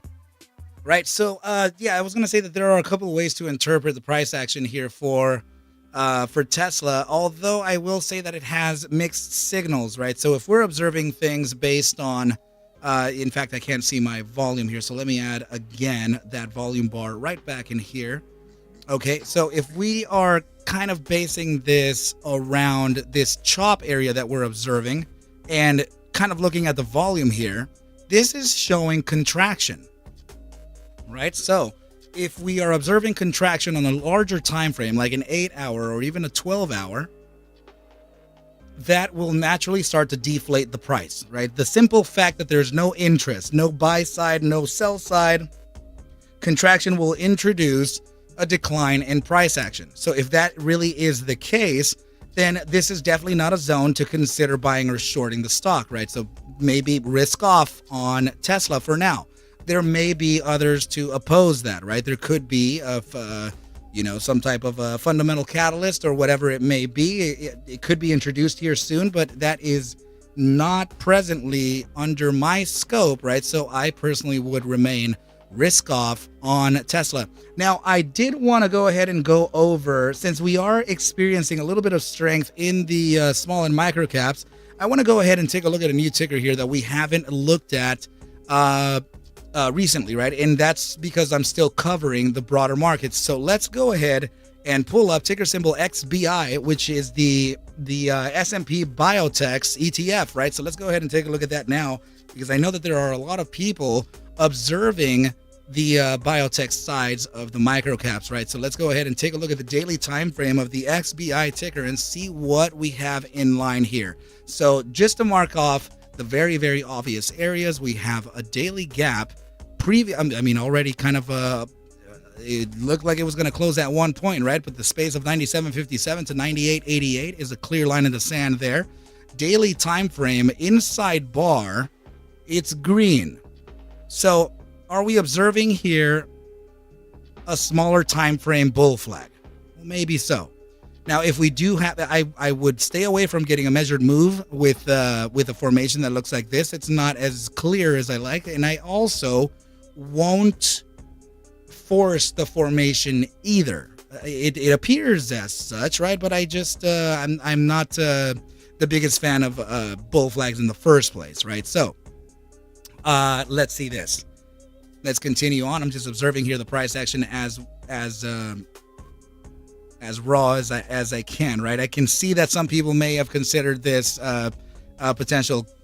I hate that formation too, man. I can't believe that I'm actually talking about cups and handles, man. Is this actually realizing the top side target for a formation like this is unspeakable? I mean, if this formation really realizes, then there could be a freaking top side of 136 XBI. That's ridiculous. So let's go ahead and take a look at the daily time frame ATR on this and see how volatility is doing. In fact, it's massively expanding. We're at a $3 ATR on this, right? So let's look at a daily momentum. A very nice bounce from the SMA 14 on the RSI daily here. It looks like stochastics may be correcting for a continuation to the upside as it is on a linear upside trend. Right, so if there is continuation to the upside, then I'm curious over what 4-hour momentum has to show us now. So let's go ahead and take a look at volatility versus momentum on the 4-hour time frame. Okay, so we're getting contraction with a massive upside pivot and in the bullish control zone of stochastic momentum. Wow. Okay, now here's another thing to observe, right? Your 4-hour time frame, DMI and average directional index are showing massive strength. Okay, your valuations can always be seen right up here, right? So you can see that the white being the ADX, the dotted white line, is showing a 35% average directional average. So that means that we are absolutely suggesting a continuation to the upside. And the bulls being the green line, DMI plus, are in control so far. Okay, so this is looking really good for a 4-hour time frame. Let's see what the 6-hour DMI is looking like, right? 6-hour time frame, similar situation, massive 36% with DMI plus on top. Let's see the 8-hour into the 12-hour. You can see it right there, team. Anytime that the ADX is sitting at 30% or above, that clearly shows you strength to the trend and to whoever the trend is being led by. In this case, DMI Plus being the bulls. Okay, so let's go ahead and look at the 12-hour time frame. It's starting to diminish a little bit here, but this is the very minimum read that I would consider for a strong trend in any time frame. That would be 25% ADX, and you can see here DMI Plus is still leading the pack, right? Daily time frame has an absolute massive 33, almost 34% ADX with the DMI Plus still on top. Guys, this is very, very interesting here. I am definitely still reading the potentials of a continuation to the upside from the XBI, meaning that our small cap and micro cap thesis is still live and is still presently showing strength to the upside. My goodness in heaven. What's up, the God Martin saying, damn, I hate being late. Mark Roach, what is up, my dude? Good to see you here. And thank you so much for sharing your knowledge in the YouTube stream with the fundamental reads, right? That's very nice of you. Thank you so much. You are a kind gentleman. You're a true librarian. I appreciate you, my dude. Mark Roach, that's right. We were observing the presence of a herpy derpy. Right, an inverted herpy derpy. I forgot where it was, but it was there, right? On Tesla. Yeah, that's right. Oh, my goodness, man. So, yeah, team, no matter which way we can observe the markets, they're still showing a potential upside here. And I find it to be the weirdest thing that we're getting an upside read from both the small caps and micros into the broader markets like big tech and beyond, right? So that's, man, I don't know how I feel about those things, right? So why don't we go ahead and move along and actually bring up the dollar value, right? Let's go ahead and bring up the dollar index, DXY, and see what we're doing within that, right? So can the DXY give us a different read? What is it going to do? What is it going to do, right? So let's, what the heck is going on? Somebody messed my settings. All right. So here's the DXY daily time frame, right? Let's see what this has to say. Daily, let's see. Okay. Let me find my chop area here and then mark it off, right? I want to see where we are in relation to the returns. So let's see. It looks like we are sitting just above the 50% of returns here, and we're consolidating with this area here. So if there is further downside to be suggested, it would be suggested to come back and test those the 50% retracement roughly around 102.90.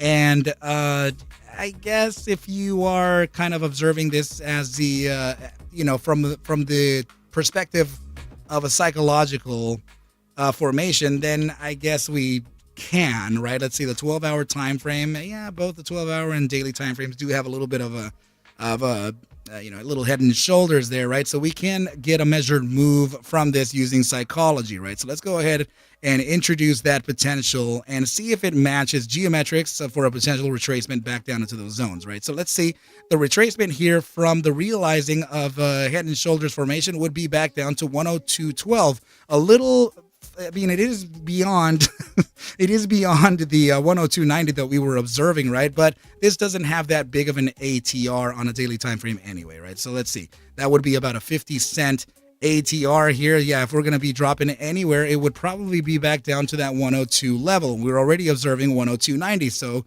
there you go, right? So immediate short-term time frame, daily retracement could be observed down here at 102.90. If we are able to continue to the downside here, that would be in respects to a formation here in psychology, and that would also be breaking structure entirely. So if we're looking at this daily range, it looks like your daily inflection could be located in the range between 102.70 to about, I'd say, 102.55. Breaking that range would definitely introduce the bottom side of the projected target of 102.13. So now your 102.13 does present a pretty nice support area. So we could see that the broader markets are still suggesting an upside due to the inverse nature from the US dollar value versus broader market. Okay, so this, we're still getting an upside read even through the DXY, right? So DXY set to come down, and I would say your 3-day low, maybe weekly low, could be located somewhere between the areas of 102.70 to about, let's see if we can kind of average this in, right? Somewhere, I would say somewhere around 102.30, right? Let's go ahead and take an Fibonacci retracement to see if our geometrics are if they're confluent to those bottom sides, right? So I'm going to go ahead and take a 5-day read, right? From back here, right? Just going to take the swing low to the swing high inversely, and then get this this bottom side read. Let's see if we have any of those important geometrics to the downside to consider. Right. In fact, we absolutely do. 2.618 at 102.07. Our bottom side is set as a discretionary 102.07 as well. Right. So you can absolutely see that our discretion here is meeting perfectly with the Fibonacci retracement of the 2.272 and the 2.618 at almost exactly the valuations that we did just by eyeballing it. Right. Very, very, very nice. If we are able to consider a focus zone, then that would naturally be right in the 50% of that range, down to the, I would say, maybe keeping the psychology into that would be smart too. So we can, let's consider it. Screw it. Let's put it right in there as a focused range, right? Just like this. If we want to, consider keeping your targets a little tighter than it being so averaged, right? So that is presently what I'm observing here. 102.30 or 102.31 to the bottom side of about 102.08. The focus area is right in here to be at the 102.12 to 102.20. Okay, very near our 2.272 and 2.618 Fibonacci retracements. Very, very, very, very cool stuff. That is now the DXY for you. Okay, so you know what? I guess I can validate just a little bit, right? We have a critical contraction on the daily time frame, still suggesting a little bit of strength here to the upside. But let me see what the 12-hour is doing, right? So there you go. 12-hour read is going to be small time frame cascading into large time frame, right? Your general rule for physics, right? Go ahead and see that we have a downturn here on the 12-hour time frame with more thrust and with more of an impulse to that downside. Your daily read will also pick up that signal, and it shall continue. Now, my proprietary algorithm here using whole moving averages has already signaled a sell, right? We're already diminishing the strength on the whole moving averages, and we're getting a sell signal right at the present moment. Okay, so everything is pretty much confluence here, and there is a continuation to the downside based on even the shorter term. Yeah, I think, 4-hour time frame still, it's now in the bearish control zone, a stochastic momentum. Please take a look at your 4-hour DMI, as the DMI negative is currently on the top, and we're actually getting the ADX to increase its trajectory, right? So this is probably going to reach that 25% zone intraday tomorrow, and the bears will start taking over a little more, right? So I think expanding volatility, downside on momentum. We are literally hitting the gas towards a downside here. I don't see it as anywhere. I don't see it as any type of it's definitely not parabolic, right? Not parabolic. We're still linear here, and there is still a downside to consider. Okay, so no sell-offs on the DXY, no immediate shocks to the market are being presented here, so we're still doing okay. All right, so if you are aware of these small signals, then you may be able to catch the trend in the broader markets in a different way than anyone else can, right? So weakness on the DXY is strength in the broader markets, okay? So go ahead and make sure to hit that like button, subscribe to the channel whenever you can, and more importantly, go ahead and consider joining the Arca Bulls trading team by hitting that link that I have attached in the YouTube chat. Okay, team, I will see you on that side. You can go ahead and trade with some very talented traders and speak to some very nice people there. Okay, anyway, now that we have observed this, I will take a look at a couple of requests here and and see the potentials of this, right? So I was given the request for observing ticker symbol LUNR. Billy Mack, what is up, brother? Saying the plaintiff did not get $56 billion for their 9 shares they own, so why would the lawyers get a 10% fee? Oh, you're talking to Mark Roach. My apologies on that. Let's see. Now, Mark, you did type in a whole bunch. Right. He was talking to you. Okay, I got you. Yeah, I thought he was. I was about to tell him that, hey, buddy, you're probably typing in the wrong chat, right? So, but it's towards you. All right. So yes, I do see that there. I'm sorry. Did somebody mention that there could be? What's up, Aiden? Good to see you here. Did somebody mention that there could be some type of merger, partnership, or acquisition regarding LUNR and ticker symbol BYND for Beyond?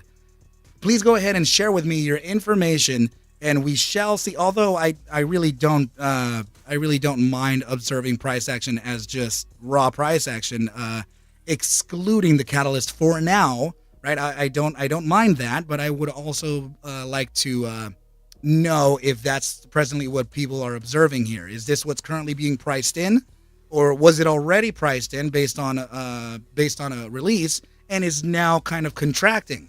Because I can see here that this chop for an entire, I mean, this is ridiculous, right? You have almost 2 days in post market and intraday activity here of just consolidation, flat price, right? So, well, yeah, I can go ahead and see if there's a abnormal read of a contraction phase and see if that's set to a historical pump of sorts, right? But yes, I do know that Lunar recently landed their rover in the moon, right? Did it actually happen? I remember that somebody said that, and this was also assisted by Elon Musk's technology. So SpaceX was a contributor to the succession of the LUNR rover landing, right? Am I mistaken, or is that accurate? Let's go ahead and now continue with LUNR. But just a sec, team. I will get a quick little sip of water here and continue the analysis moving forward. Just a moment, team.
We are back.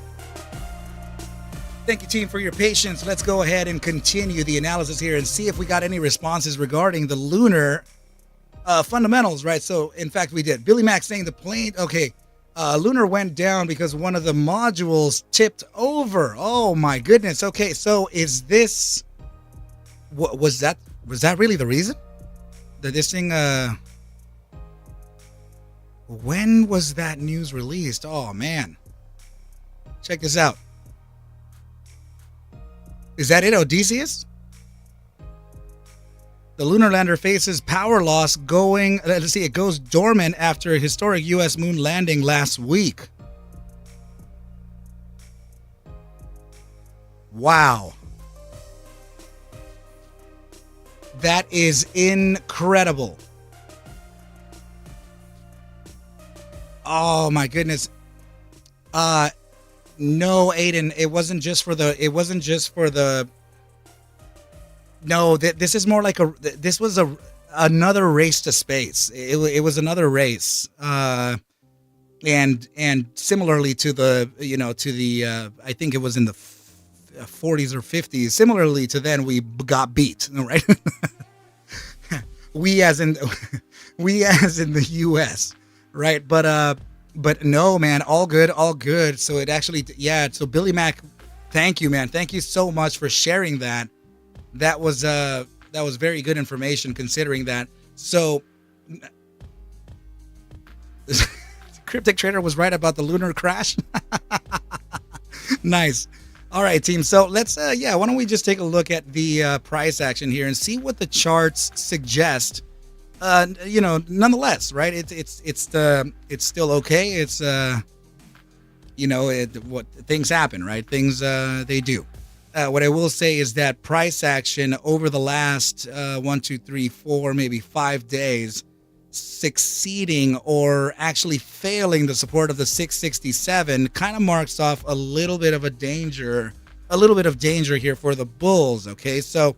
And the reason why I say the 667 is because of this acting support right in here, right? So if we can see here, that's a clear line in the sand. Let me get rid of the price action. I'm sorry, the background there, right? So this area here, right? This zone is very important as it is responsible for, literally supporting price action here after a massive drop from that huge valuation, right? So let's mark off our, it's an area here to consider as a very obvious support, but now converted into a resistance, right? So let's go ahead and take that into account and continue on the analysis here from that, okay?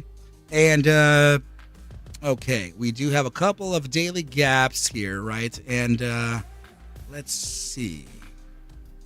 Okay, very, very obvious gaps here too. All right.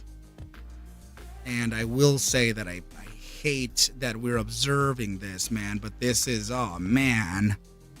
If I gotta say it, man, I gotta say it. I'm sorry about that, team. It's just, I'm not, I hate that the freaking formations are there, but if they're there, and we have to present them anyway, right? Psychology has a big part in price action, and if it's believed to be there, then it's there, you know what I mean? And definitely so. Houston, we do have a problem here, right? So could we consider a continuation to the downside, or is it looking like we're going to consolidate some more? But, the formation here is a very, very nice, I guess kind of traditionally speaking, double tops this close, even in the minute time frame, they're not really double tops, right? It's more in the weekly time frame. But, we kind of double topped here and moved to the downside. Let's find the regression in this formation, right? So could be something like this here. Let's see. Can I have a straight line in the sand? In fact, I may actually be able to do it this time too. It's not always that I catch a straight neckline, right? Usually they're setting a regression here, but it's looking like we may be able to do a combination of body to or wick to body bases here, And this would be the projected move, which is just so unrealistic, right? So I wouldn't use this as your bottom line target. What I would use this for is to observe the potentials to a trend, particularly to the downside, right? So if there is a downside trend to observe here, don't take the 127 as your. I mean, anything can happen in the markets, right? But if this is suggesting a continuation to the downside, then observe this as, okay, well, there is a downside target here. At some point, this can retrace. So this is where you start using your higher probability areas of resistance and support, historically speaking, right? So, and I mean, other than this, let's see did we say this had a 50-cent ATR? 157, right? So $1.57 is what we have here as far as the daily ATR. So 157. This would bring you back down to around $4.20, right? If we're right around there. So if that $4.20 is in fact the case, then if this performs a daily ATR, that's your bottom line support and also your inflection, right? So I guess this would be a line in the sand for us, right? So let's observe and mark down this area here for a relevant range, right? So this range here between 409 and 438, very dangerous, right? So if we can start to, I mean, not only that is that we can observe a potentially, we can observe here a smaller time frame target by using this psychological formation as maybe a dead cat, right? Because this is all psychology leading the way. And we could, use psychological formations to our benefit in this case, right? So this is why I'm not ignoring them. So if that dead cat does realize to the downside here, 264 would be your next bottom side target to consider, and 264 appears to be a pretty nice area of support as well. Yes, I am speaking about a large downside here, but that doesn't mean it is. It's going to happen. I'm just giving you this based on what the price action is showing us, right? It's just there's no personal feelings behind this. In fact, I don't care about the ticker or what they do or nothing, right? So another thing that we can observe here, and this could be hopium for the bulls, I guess, in any way or whatever you want to observe this like, right? Since we have declining price action here, we also have declining volume. So usually when you're getting declining price action and declining volume, that could be a loss of strength from the bears, right? So, and in this case, you can see that we're completely expanded in volatility up in the 90th percentile, 96%, and we're experiencing a drop in volume. So that is telling you that contraction is not present, right? So this, in fact, could immediately trend to a different direction. Now, whether that's going to be to the bears or to the bulls, I can't tell, but for now, we have the signals. Right now, it looks like it did face a pretty nice earnings beat as well. Is that also true?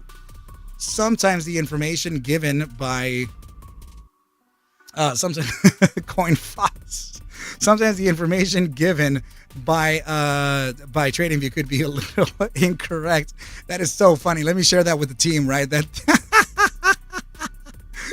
I'm gonna go ahead and zoom into it a little bit, dude, because that I know a lot of people can relate to that, right?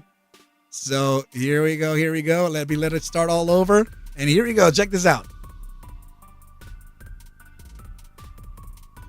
I did it the wrong way. Okay, here we go. This is just started now. Oh man, it's going. You just press buy. And then bam, it just shoots to the downside.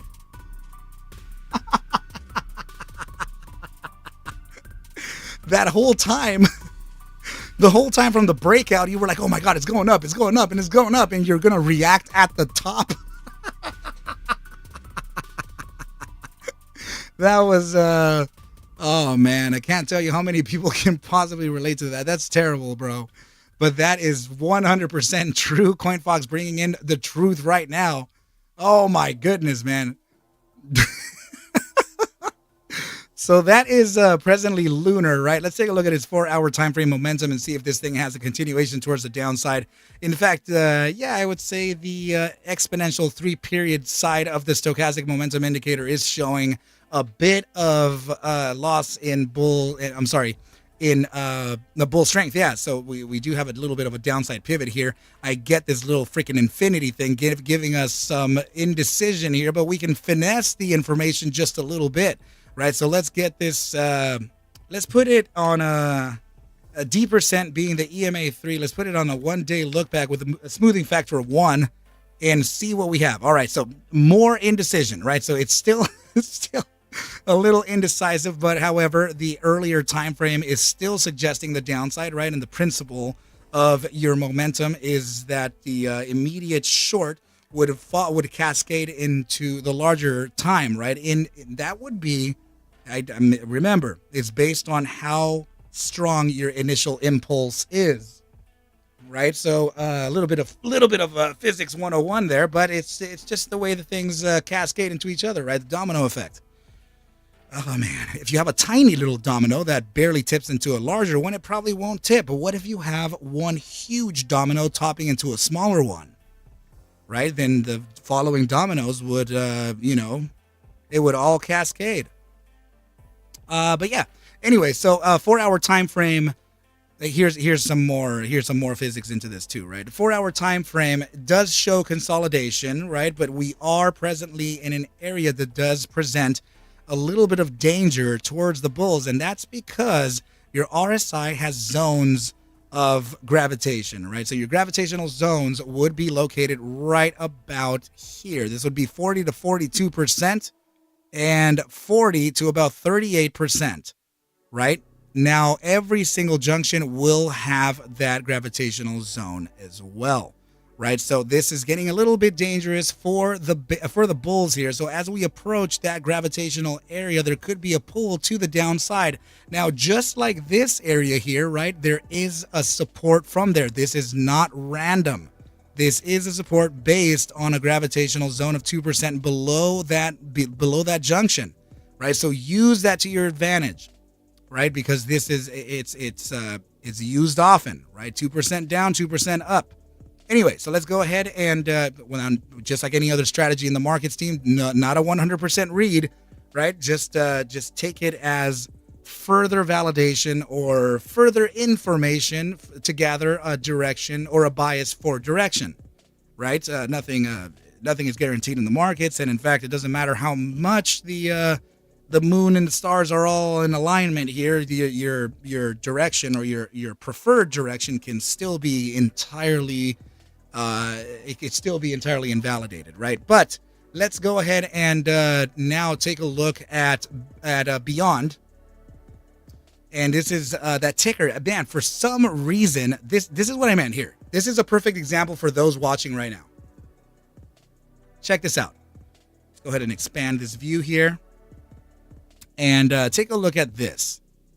So I know that the revenue here came in with a surprise of 54%, but it was a surprise decline of 169% to the downside, marking off a 1.508 downside, right? So this is not funny. This is absolutely an earnings miss. Now, did it get an upside because there is forward guidance that was positive? I have no idea. But whatever that is, let's go ahead and observe what Mark Roach is saying. Beyond full year 2023 results revenue, US $343.4 million, down 18% from the 2022. Okay, so the net loss is equivalent to a $338 million valuation, right? So that's huge, and that loss is narrowed by 7.6% from 2022's $5.26 million per. Oh my goodness, I'm sorry, 2022's 5.26 per share value, right? That's an improved from 5.76 from the loss of last year. That's incredible, man. So they faced an upside because of that tiny improvement. CoinFox just said that they announced AI burgers. Coin Fox, where the hell are you, dude? Bro, guys, I will say, Coin Fox, just like Cryptic and a few other Arca Bulls members are amongst one of the most talented traders I've met today, right? So please don't take his discretion there as very lightly. He probably is on to something, right? So he's showing us that there's a chip on these new burgers, right? They speak to you. New brain cells are being introduced by consuming the AI burger, right? It's gonna further the humans. We're all gonna improve. We're gonna become robotic. Anyway, all jokes aside, Beyond did experience, nonetheless, right? It did experience an earnings miss and just ripped, right? From the here's your hourly candle from the report. This is the reporting candle, $7.52 to $15.50. That is just astronomical upside here from the earnings read, right? This just can tell you, team. This is what I mean, okay? It's not like the 90s when we're trading back then, right? Where the IBM comes up with a great earnings beat and the thing just goes up, or earnings miss and the thing drops, right? This thing misses and then everybody literally rallied this thing. What's the percentage gain on this, man? Let me see what that is. This thing, everybody rallied this thing 106.32%. Massive squeeze, bro. So this is ridiculous. All right. So since then, it looks like it has, I will say the math doesn't math downside to the upside equally here, team. Okay. So missing this thing or dropping into the area that we're in at about 975 was a 37.13% downside here, right? But to the upside, however, if you're trying to recover back to where you were at 15.50%, mathematics do not, like I said, don't math to the downside like it does to the upside, right? In order for you to break even, you are set to increase price action by 59.43% from the 37% loss that you experienced. And that, my friends, is math for you. Okay, this is why we don't average down. This is why you don't add to a losing position, is because math will certainly math your ass out of here. Okay, so please be very, very careful when experiencing a losing position, man. I mean, honestly, not financial advice, but if I were what's up, Wall Street? Good to see you here, buddy. If I were in a losing position this big and I was still very bullish on the asset that I am experiencing or invested in, I would not add on the downside. I would probably remove from the downside to slow down the rate of loss, right? So if this thing still has downside and you add, as in you brought your cost basis,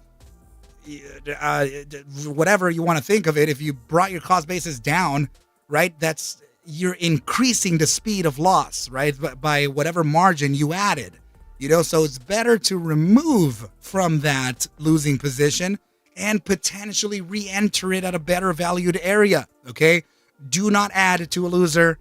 Make sure to remove from the loser. In fact, just cut it out, right? So it's like a cancerous leg. You know what I mean? It's just going to spread everywhere. You don't want that to happen, team, okay?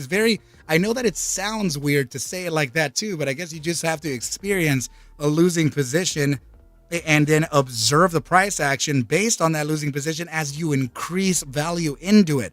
Don't speed up the loss, right? You want to slow it down and then re-enter that later, right? Don't use hard-earned cash that you already had. Not financial advice again. So, okay, I know everybody has their own strategy. You can do your own. Right? I'm just expressing here an honest truth, and one that I wish I knew when I was first trading, or being a diamond-handed ridiculous ape with the AMC peeps, right? So those days are long and gone, man. Long and gone, all right? As my buddy Ken Griffin expressed to me the secrets of the market through his quantitative measures, right? And and hiring of really intelligent people who do math and things with numbers. Coin Fox is sharing with us that he is all in on Beyond. Okay, so I mean, it's not going to take a mathematician or a genius here to identify this hourly trend as you completely broke inflection, right? So this is your 975 here was the inflection. There is a downside to kind of look out for, right? So if we're looking at historical price, and Cabron, are you going to speak? Let's see. Let me get rid of the linear regression band.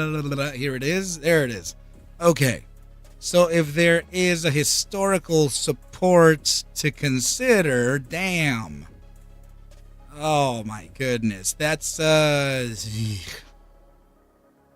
yeah, this damn. It would be a very small range, and I would say that it's kind of a temporary support, if anything, right? So down to here to 940 to 947. But to tell you the truth, when experiencing supports like these here, that doesn't tell me that that is the ending of the downside. In fact, that's the short-term bounce to validate the break of support, right? So now that you have now converted the existing support into a resistance, the drop that you would experience here would only be an area to bounce from, validate resistance, and continue to the downside here. The clear line in the sand from this massive upside is this drop right here, right at about $9.10. Breaking beyond that 910, there is, I mean, yeah, I see the other supports, right? I see them there, right? But I also see this too. It looks like a free for all, right? So you could, there is always the potential here to, fall into the areas of about $8.13. So keep very, very safe here, man. This team, to me, this feels like maybe we should all position short, No, I'm just kidding. Not financial advice. All right. This is almost meat. It's not even really meat. Okay. So please be very careful with this ticker. Okay. If anything here, I feel like the company may have, I'm not going to speculate on that, man. I'm not going to say that. In fact, let me look at price action here and see if my speculation is, if their narrative is really that crappy. Let me see. I don't like to say things out loud like that, right? But it just, it does have its really interesting little spike ups here, right? And then it just drops. How else can a company survive, right? Other than to, bloop things and then bloop things and enough with the speculation here, team. But I know that if I was a CEO of a company like this, I would probably try to, bloop it too and, catch some little short-term price action here for myself. But hey, man, you know what?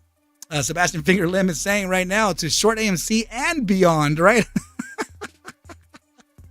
Be careful, man. Be careful with these tickers. You don't want to get in the way of. You don't want to get in the way of them, man. What if at any freaking moment here you have all the bulls waiting for 8.14 and you're short this thing and this thing rocket ships to $16 again, man? That'll, you don't want to be that meme that CoinFox just shared with us.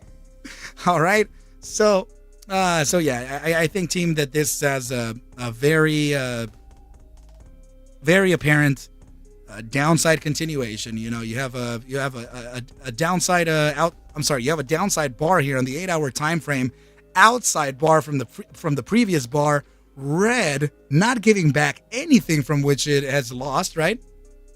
Or not returning anything from which it has lost, and that's also, this is breaking this. Yeah, guys, don't, try to, if you're long this ticker, just, there's going to be some more pain to endure here.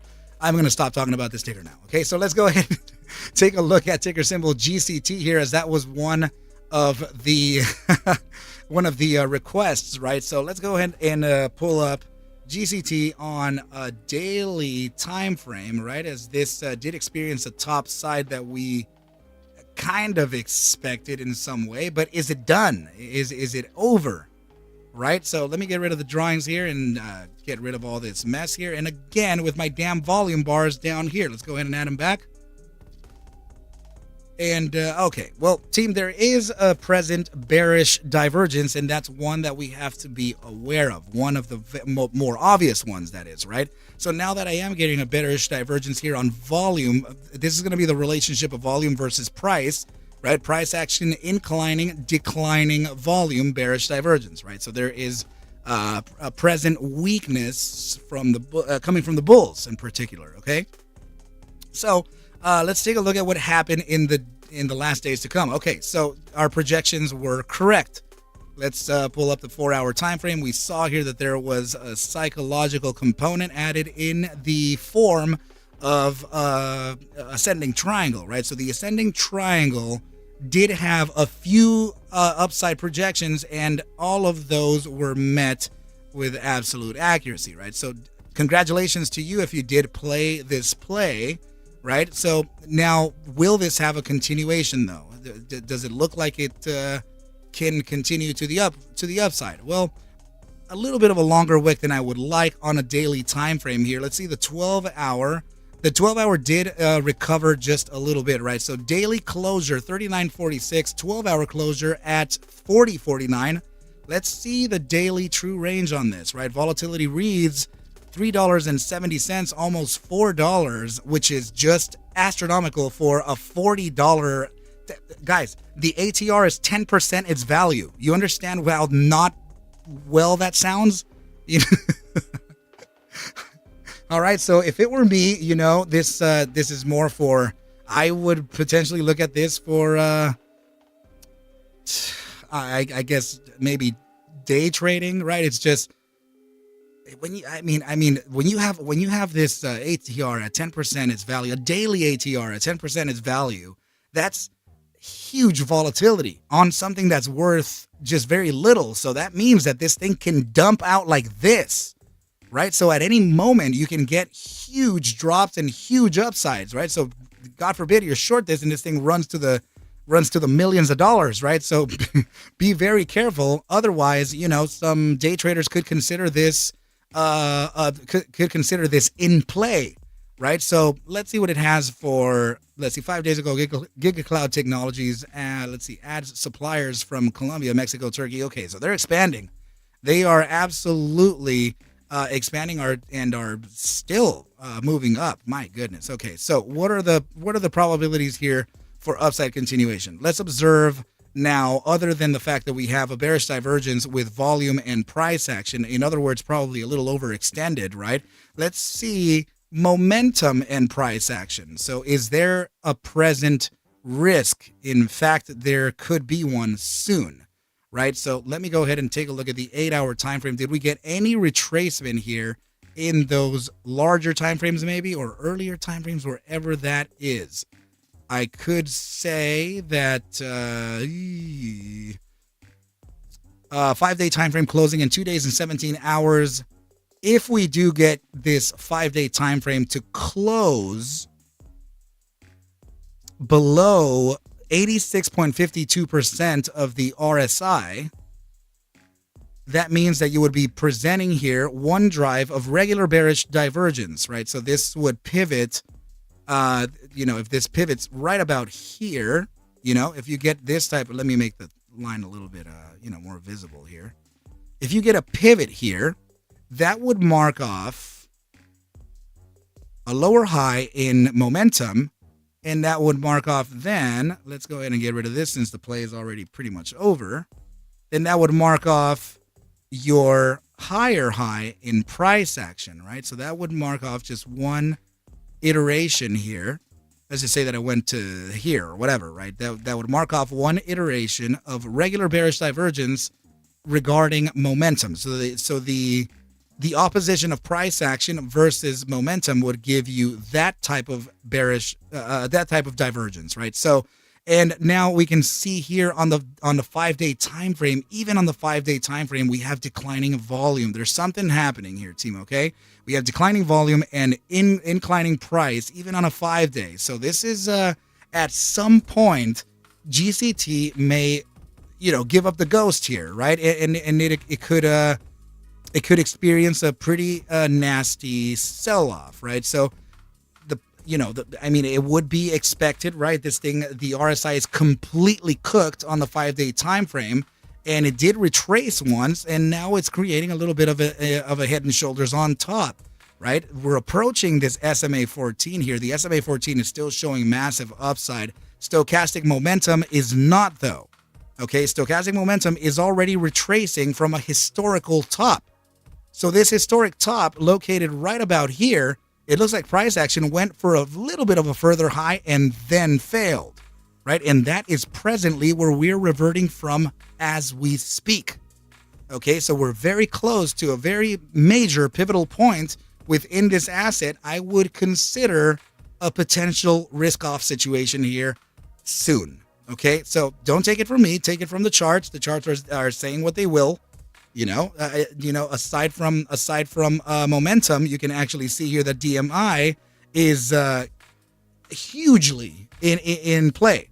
53% ADX, DMI plus on the lead, guys. This is just bull strength, right? So and also another one. You got to be kidding me with these formations, man. This is almost embarrassing. I'm gonna lose my Series 7 license over here. I'm just kidding, man. I'm just kidding.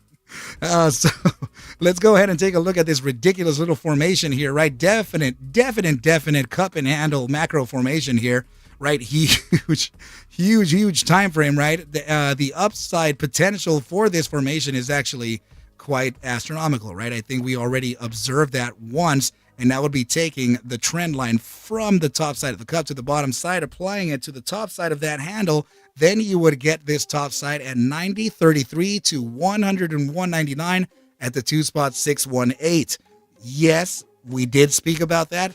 I don't know that we're going to reach it that high, right? But I will say that there is a present risk, right? There shows that there's some bull exhaustion here. So I'm not sure how this price is getting propped and continued to get. I don't know how it's continuing to get propped here, but it is, right? So nonetheless, it's that's my risk to you. Okay, sure, it's suggesting a $100 top, right? Clear line in the sand here would be a resistance of that all-time high at $62. But like I said, right, the closure of a negative read on a 5-day time frame could give you your first macro time frame bearish divergence regular drive. Okay, so if you get that regular drive bearish divergence on a 5-day time frame, this thing is likely going to capitulate. Okay, so hush, and be careful.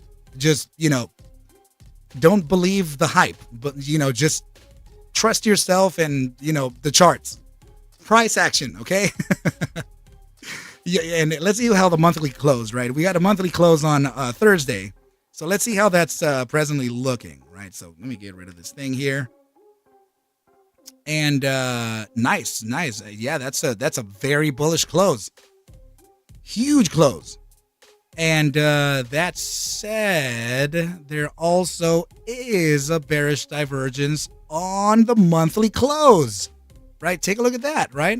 We have declining volume and inclining price. Man, so at some point, I'm telling you, man, at some point, this is going to trap the crap out of bulls, and then there's going to be a whole other community built around GCT, just like AMC, right? Because the nefarious, all right? So I don't want you getting trapped, creating a huge Twitter about the nefarious, right? Because we noticed here, okay? We noticed the bearish divergences before anyone did. Okay, so here you heard it first. All right, Arca Bulls is a little bearish on GCT, but definitely showing upside strength. I just don't want you to get trapped, right? I'm not sure if this is getting propped here for just a massive loss. I don't know. I have no idea. This is not the best 3 rising methods in the world, right? This is this wick is a little outside and also not a favorable candle for that type of formation. Let me see the macro time. Screw it, man. I'm just gonna see the so this is the bi-monthly candle here. It's a very impressive candle, man. All of this stuff is just And for once, there is actually inclining volume, right? So if I'm looking at this on a bi-monthly, as a bi-monthly trader, I'm really looking for $62, right? So, and that would be your nice little 3 rising methods here, reversal formation, and then get the downside. I guess it's a little too soon to tell this, right? To tell how this can all move, but this would be, let's see, where are we right now? March, April, May. This is consistent to a pullback on potential red September or red October, which is already the case anyway, historically speaking, right? So yeah, I don't know if this thing continues to the upside here. Maybe that 62 is the true line in the sand before getting a massive pullback. I'm not sure. But GCT still looking strong in the markets, still looking like it could continue to the upside. Eyeballs in 2 days for that bearish divergence, right? And then we'll move forward. All right, so let's go ahead and take a look at one more thing here, and let's go ahead and see BTC. Let's go ahead and see BTC. CBTC. All right, so Bitcoin making a new all-time high. And that is, I can't believe it, man. This thing really did that. Going up to 64,280. In fact, if you see this on maybe a smaller time frame, is that still the same value? Let's see. Bitcoin against the US dollar is what I have presently. Let me go ahead and see if I can get another one in here, right? So let me see what Binance price action says. 64,202. Yeah, there's a little bit of a there's a little slippage, right? There's slippage on the price action of BTC versus all the different exchanges. I mean, naturally, right? There's a different amount of volume being traded per exchange, but that still should be balanced overall. Let's see, Gemini, yeah, look at this, 64,328. That's a difference of $200 almost, right? So, or $100. Okay, so honestly, the best, it's just, the markets are not open right now, right? So the best source for evaluating your Bitcoin price action would be CME, right? Your Chicago Mercantile Exchange, your futures price action, right? So this honestly is the best way. It's just look at that. It's 65,170. The daily. Let me see what the daily close came up on this. Okay. 63,820. This marks off a break completely. Okay, man. Guys, I think this is I think CME is the right way to go here. As soon as we start breaking outside of 65,565, oof. I honestly think this week, Bitcoin touches $69,000 again. Holy crap. Oh. Guys, yeah, I do think that this is, if you're short the market in crypto, please consider position close, not financial advice. Please just take that as a friend. Take care, Mark Roach. Love you, buddy. Take that as a friend and as a entertainer, as an amigo, right? Because this is just this. You don't want to, as CoinFox says, right? You don't want to get caught in the crossfire of a, what is it? You don't want to get caught in the path of a freight train, right? So this thing is absolutely charging ahead, and this. I mean, look at this. This went from 63,000 low to 65,001. Oh my goodness. Yeah, the range is expanding here. There is, oh, you know what? Look at this. That's very interesting. Take a look at your volume profile. Whoa. Okay. That is absolutely strange. So that this is telling me that if we do reach 69K or even 65,560, there could be massive sellers there.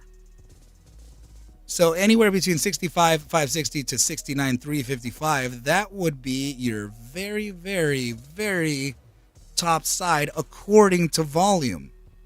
Okay, so volume here is presently giving us a massive bearish divergence. Okay, so let's take a look at momentum and see what that's looking like here, right? So this is your daily time frame. Let me see if I have a pivot in any of the other time frames. Oh, there definitely is. Okay, damn. This is getting more interesting by the second. Ooh, goodness gracious. Lordy, lordy. Okay, so let's match the pivots here, right? So this pivot being this candle from February 14th, Wednesday this year, to this pivot on the RSI, right? That blue, the RSI signal, that would mark off this high right here, right? No, I'm sorry. I was thinking I had a higher high there somewhere. My apologies. Well, okay, still nothing. No, I guess the only you know what? It's very similar to the other read. I think we were noticing it on, what was it? Could it have been GCT? It's very similar to GCT, right? Where we're getting this the 12-hour close in 6 hours and 41 minutes. That would be a very, very technical bearish regular drive of bearish divergence, right? Because what are the chances that today we get back up to 65,170? I don't know, but probably not likely, right? So if that did happen, that means that at the close in 6 hours and 40 minutes, this will pivot here. So if we do get that pivot at this point, right, it would look something like this. We would be back at the support of at the support or crossing below your SMA 14, which then would mark off this. It would actually be this pivot here. This pivot matches to this candle wick top, to this candle pivot here. So that marks off your drive of regular bearish divergence on a 12-hour time frame. So we're going to have to see what we're going to have to observe what BTC does in the next 6 hours and 40 minutes, and then that'll tell us. That'll absolutely tell us. Now, guys, I know that a lot of people tend to follow spot price action on BTC, but I will say that the Bitcoin, the CME futures, this is probably the best read that you can get. So, hey, what's up, Crypto Buzz? Good to see you here, my dude. What's the cheapest crypto miner? You're buying them at 4 a.m. I don't know, maybe Wolf. Let's see. That would be a Terra Wolf, right? It's $2. And Wolf has been sleeping, man. You know what? Also, Mara, I'm going to say that all of the Bitcoin miners have not been expressing the price action of the BTC at all. They've all kind of been completely shunned. Like they're apart from the price action, right? I mean, Mara, during these parabolic upsides, it didn't really do much. You know, but I think Wolf would be the cheapest one, buddy. But remember that they are completely independent companies with their own structure and business plan. So not always will you get a Bitcoin miner to run with Bitcoin, right? I know that I know there's going to be an increase of hash rate and there's going to be an increase of transactions, right? But still, right? It really depends on how the internals are of the company, which are something I'm not really interested in. But you know. What time do you think XRP will be at? What time?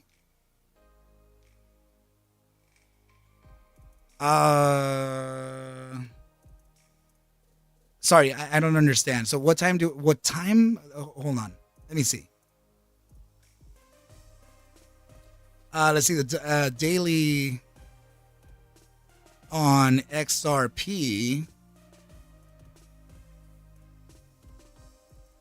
Yeah, same situation here, man. Decline in volume, incline in price. It looks like I mean, all of this would be representative of the price action within BTC as well, right? So, you have, I mean, yeah, this is gonna be your read here for a potential downside, right? So that would be at the close of this 12-hour candle, 7 hours 37 minutes. Your primary pivot would be, let's see. Can we create? No, actually, well, maybe, right? I guess this would be your primary pivot here, and if it starts to pivot from this point, as in it continues this way, right? This would be your drive of regular bearish divergence. It's very similar. I'm telling you, it's very similar to. It's very. Actually, no, bro. No, actually, this is not doing that. The only divergence I'm seeing here is actually volume. So that it clearly says that I've clearly overcharted myself, right? Yeah, man. I do think that this probably this is showing weakness with volume, but I mean, you got to remember how people are within the crypto world. Sometimes the charts, yeah, they show you that, right? They show you the weakness. I see it there. Everyone sees it, right? But that doesn't always mean that that's what's going to happen, right? It could be that at any moment this thing just explodes to the upside at all critical reads of all of RSI completely overbought. Then this thing runs, hundreds of dollars to the upside and thousands of dollars. It's but presently the charts are showing that there is weakness here. Daily time frame over 19 hours 36 minutes and just declining volume, right? So I'm not sure that this can survive. This could come back down. I would say if it does reach, some pretty interesting lows, I would give it between 57.74 to about 57.18. 57.18 to 57.70. Yeah. Right about there. And do we get another top? Do we get another test to the 65 cent zone? Sure, why not? All right, we'll get another little pop up to that area there, and then get the potential pullback from here. Right? So I will say, team, that I have clearly overcharted myself at this point, right? My eyes are getting a little bit hazy. It's been hours of this. So let's go ahead and consider closing up shop here and coming back into the markets tomorrow, right? So please go ahead and join the Arca Bulls trading team by clicking on the link I have included into the chat, right? Even my speech is getting a little weird. I will say, team, that this was an impressive amount of tickers that we covered today. 1, 2, 3, 4, 5, 6, 7, 8, 9, 10, 11. I think we did around 15 tickers tonight. That is ridiculous. But I appreciate everybody for coming on by. I can't be thankful enough to you, right? So please remember, the prices, the plays, the risks, and I just encourage you to please be safe in the markets, right? Especially around these days. We're going to get a lot of volatility. We're going to get a lot of macro reads. And just like I said, man, just please be careful. If you have any questions or concerns, you know where to reach me. I will be available to you as soon as humanly possible, right? So, but other than that, team, thank you so much for coming on by.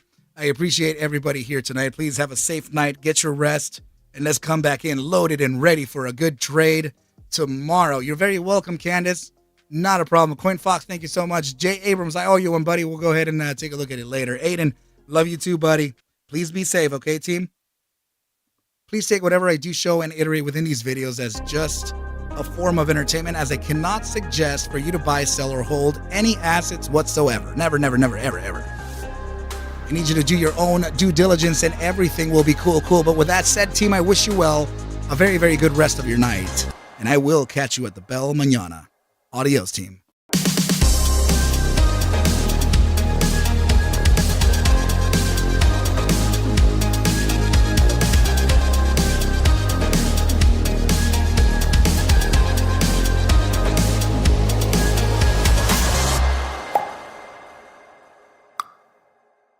Oh yeah.